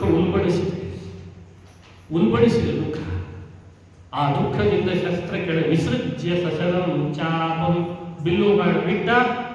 ಶೋಕದಿಂದ ಏನು ಮಾಡಲಾರೆ ಯುದ್ಧ ಇನ್ನು ಅಂತ ಹೇಳಿ ತನ್ನನ್ನೇ ತಾನು ಕರ್ತವ್ಯದಿಂದ ವಿಮುಖನಾಗಿ ದೂರ ಸರಿದಬಿಟ್ಟ. ಇತಿ ಶ್ರೀಮದ್ ಭಗವದ್ಗೀತಾಯ ಉಪನಿಷತ್ಸು ಬ್ರಹ್ಮವಿದ್ಯಾಯಾಂ ಯೋಗಶಾಸ್ತ್ರೇ ಶ್ರೀಕೃಷ್ಣಾರ್ಜುನ ಸಂವಾದೆ ಅರ್ಜುನ ವಿಷಾದಯೋಗೋ ನಾಮ ಪ್ರಥಮೋಧ್ಯಾಯ ಅಂತ ಮುಕ್ತಾಯ ಮಾಡ್ತಾರೆ. ಈಗ ಅರ್ಜುನ ವಿಷಾದ ಯೋಗ ಇದು ಕೇವಲ ಅರ್ಜುನನಿಗೆ ಸಂಬಂಧಪಟ್ಟದ್ದಲ್ಲ. ಎಲ್ಲ ಪ್ರತಿಯೊಬ್ಬ ಸಜ್ಜನನು ತನ್ನ ಬದುಕಿನಲ್ಲಿ ಬಹಳ ಆಲೋಚಿಸಬೇಕಾದಂತಹ ಯೋಗ ಇದು. ಇದಕ್ಕೆಲ್ಲ ಕೃಷ್ಣ ಏನು ಮುಂದೆ ಉತ್ತರ ಕೊಟ್ಟಿದ್ದಾನಲ್ಲ, ಅದೇ ನಮಗೂ ಉತ್ತರ ಅಂತ ಭಾವಿಸಬೇಕು. ಅರ್ಜುನ ಅಂದರೆ ಮಹಾಭಾರತದ ದೃಷ್ಟಿಯಲ್ಲಿ ಶ್ರವಣದ ಪ್ರತೀಕ. ಒಬ್ಬೊಬ್ಬರು ಒಂದೊಂದರ ಪ್ರತೀಕ. ಶ್ರವಣ ಮನನ ನಿಧಿಧ್ಯಾಸನಗಳ ಪ್ರತೀಕನೇ ಅರ್ಜುನ. ಭೀಮ ಅಂದರೆ ಪ್ರತೀಕ. ಯೋಗ, ಜ್ಞಾನ, ಬಲ, ಪ್ರಜ್ಞಾ, ಮೇಧ, ಧೃತಿ, ಸ್ಥಿತಿ ಇವೆಲ್ಲ ಭೀಮ ಅಂತ ಅರ್ಥ. ಧರ್ಮದ ಪ್ರತೀಕ ಯುಧಿಷ್ಠಿರ. ವಿನಯ, ಶೀಲಗಳ ಪ್ರತೀಕ ನಕುಲ, ಸಹದೇವ. ವೇದ ವಿದ್ಯೆಯ ಪ್ರತೀಕಗಳು ದ್ರೌಪದಿ. ಪರದೈವನೇ ಶ್ರೀಕೃಷ್ಣ. ಇದು ಮಹಾಭಾರತದ ಆಧ್ಯಾತ್ಮಿಕವಾದ ಈ ಎಲ್ಲ ಪಾತ್ರಗಳ ಹಿನ್ನೆಲೆ. ಇದಕ್ಕನುಗುಣವಾಗಿ ಇವತ್ತು ನಾವು ಅರ್ಜುನನಿಗೆ ಕೃಷ್ಣ ಉಪದೇಶಿಸಿದ ಅಂದರೆ ಶ್ರವಣಗಳ ಮನನಗಳ ಪ್ರತೀಕನಾದ ಅರ್ಜುನನಿಗೆ ಉಪದೇಶಿಸಿದ ಪರದೈವ ಕೃಷ್ಣ. ನಾವು ಕೂಡ ಶ್ರವಣ ಮನನಗಳ ಪ್ರತೀಕರಾಗಬೇಕು, ಅಂದರೆ ಅದನ್ನು ನಿರಂತರ ನಡೆಸಬೇಕು. ನಮಗೆ ಕೃಷ್ಣ ಪರದೈವನಾಗಿ ಗೀತೆಯ ಮೂಲಕ ಅರ್ಜುನನ ಸಂಶಯಗಳನ್ನು ಕಳೆದಂತೆ ನಮ್ಮ ಸಂಶಯಗಳನ್ನು ಕಳೀತಾನೆ ಅಂತ ಅರ್ಥ. ಒಂದು ಅಧ್ಯಾಯವನ್ನು ಮುಗಿಸಿ ಒಂದು ಅಧ್ಯಾಯ ಪ್ರಾರಂಭ ಮಾಡಬೇಕು ಅಂತ ಶಿಷ್ಟರ ಪದ್ಧತಿ. ಅಧ್ಯಾಯ ಅಂತೆ ಅಧ್ಯಾಯಾರಂಭ ಅಂತ ನಮ್ಮ ಪರಂಪರೆಯಲ್ಲಿ ಬಂದಿದೆ. ಅದಕ್ಕೆ ಸಂಜಯ ಉವಾಚ ತಂ ತಥಾ ಕೃಪಯಾ ವಿಷ್ಟಂ ಅಶ್ರುಪೂರ್ಣಾಕುಲೇಕ್ಷಣಂ ವಿಷೀದಂತಮಿದಂ ವಾಕ್ಯಮುವಾಚ ಮಧುಸೂದನಃ. ಹೀಗೆ ಭಗವಾನುವಾಚ ಕುತಸ್ತ್ವಾ ಕಶ್ಮಲವಿದಂ ವಿಷಮೇ ಸಮುಪಸ್ಥಿತಂ ಅಂತ ಮುಂದಿನ ಅಧ್ಯಾಯ ಕೃಷ್ಣನ ಉತ್ತರ ರೂಪವಾದದ್ದು ಪ್ರಾರಂಭ ಆಗ್ತದೆ.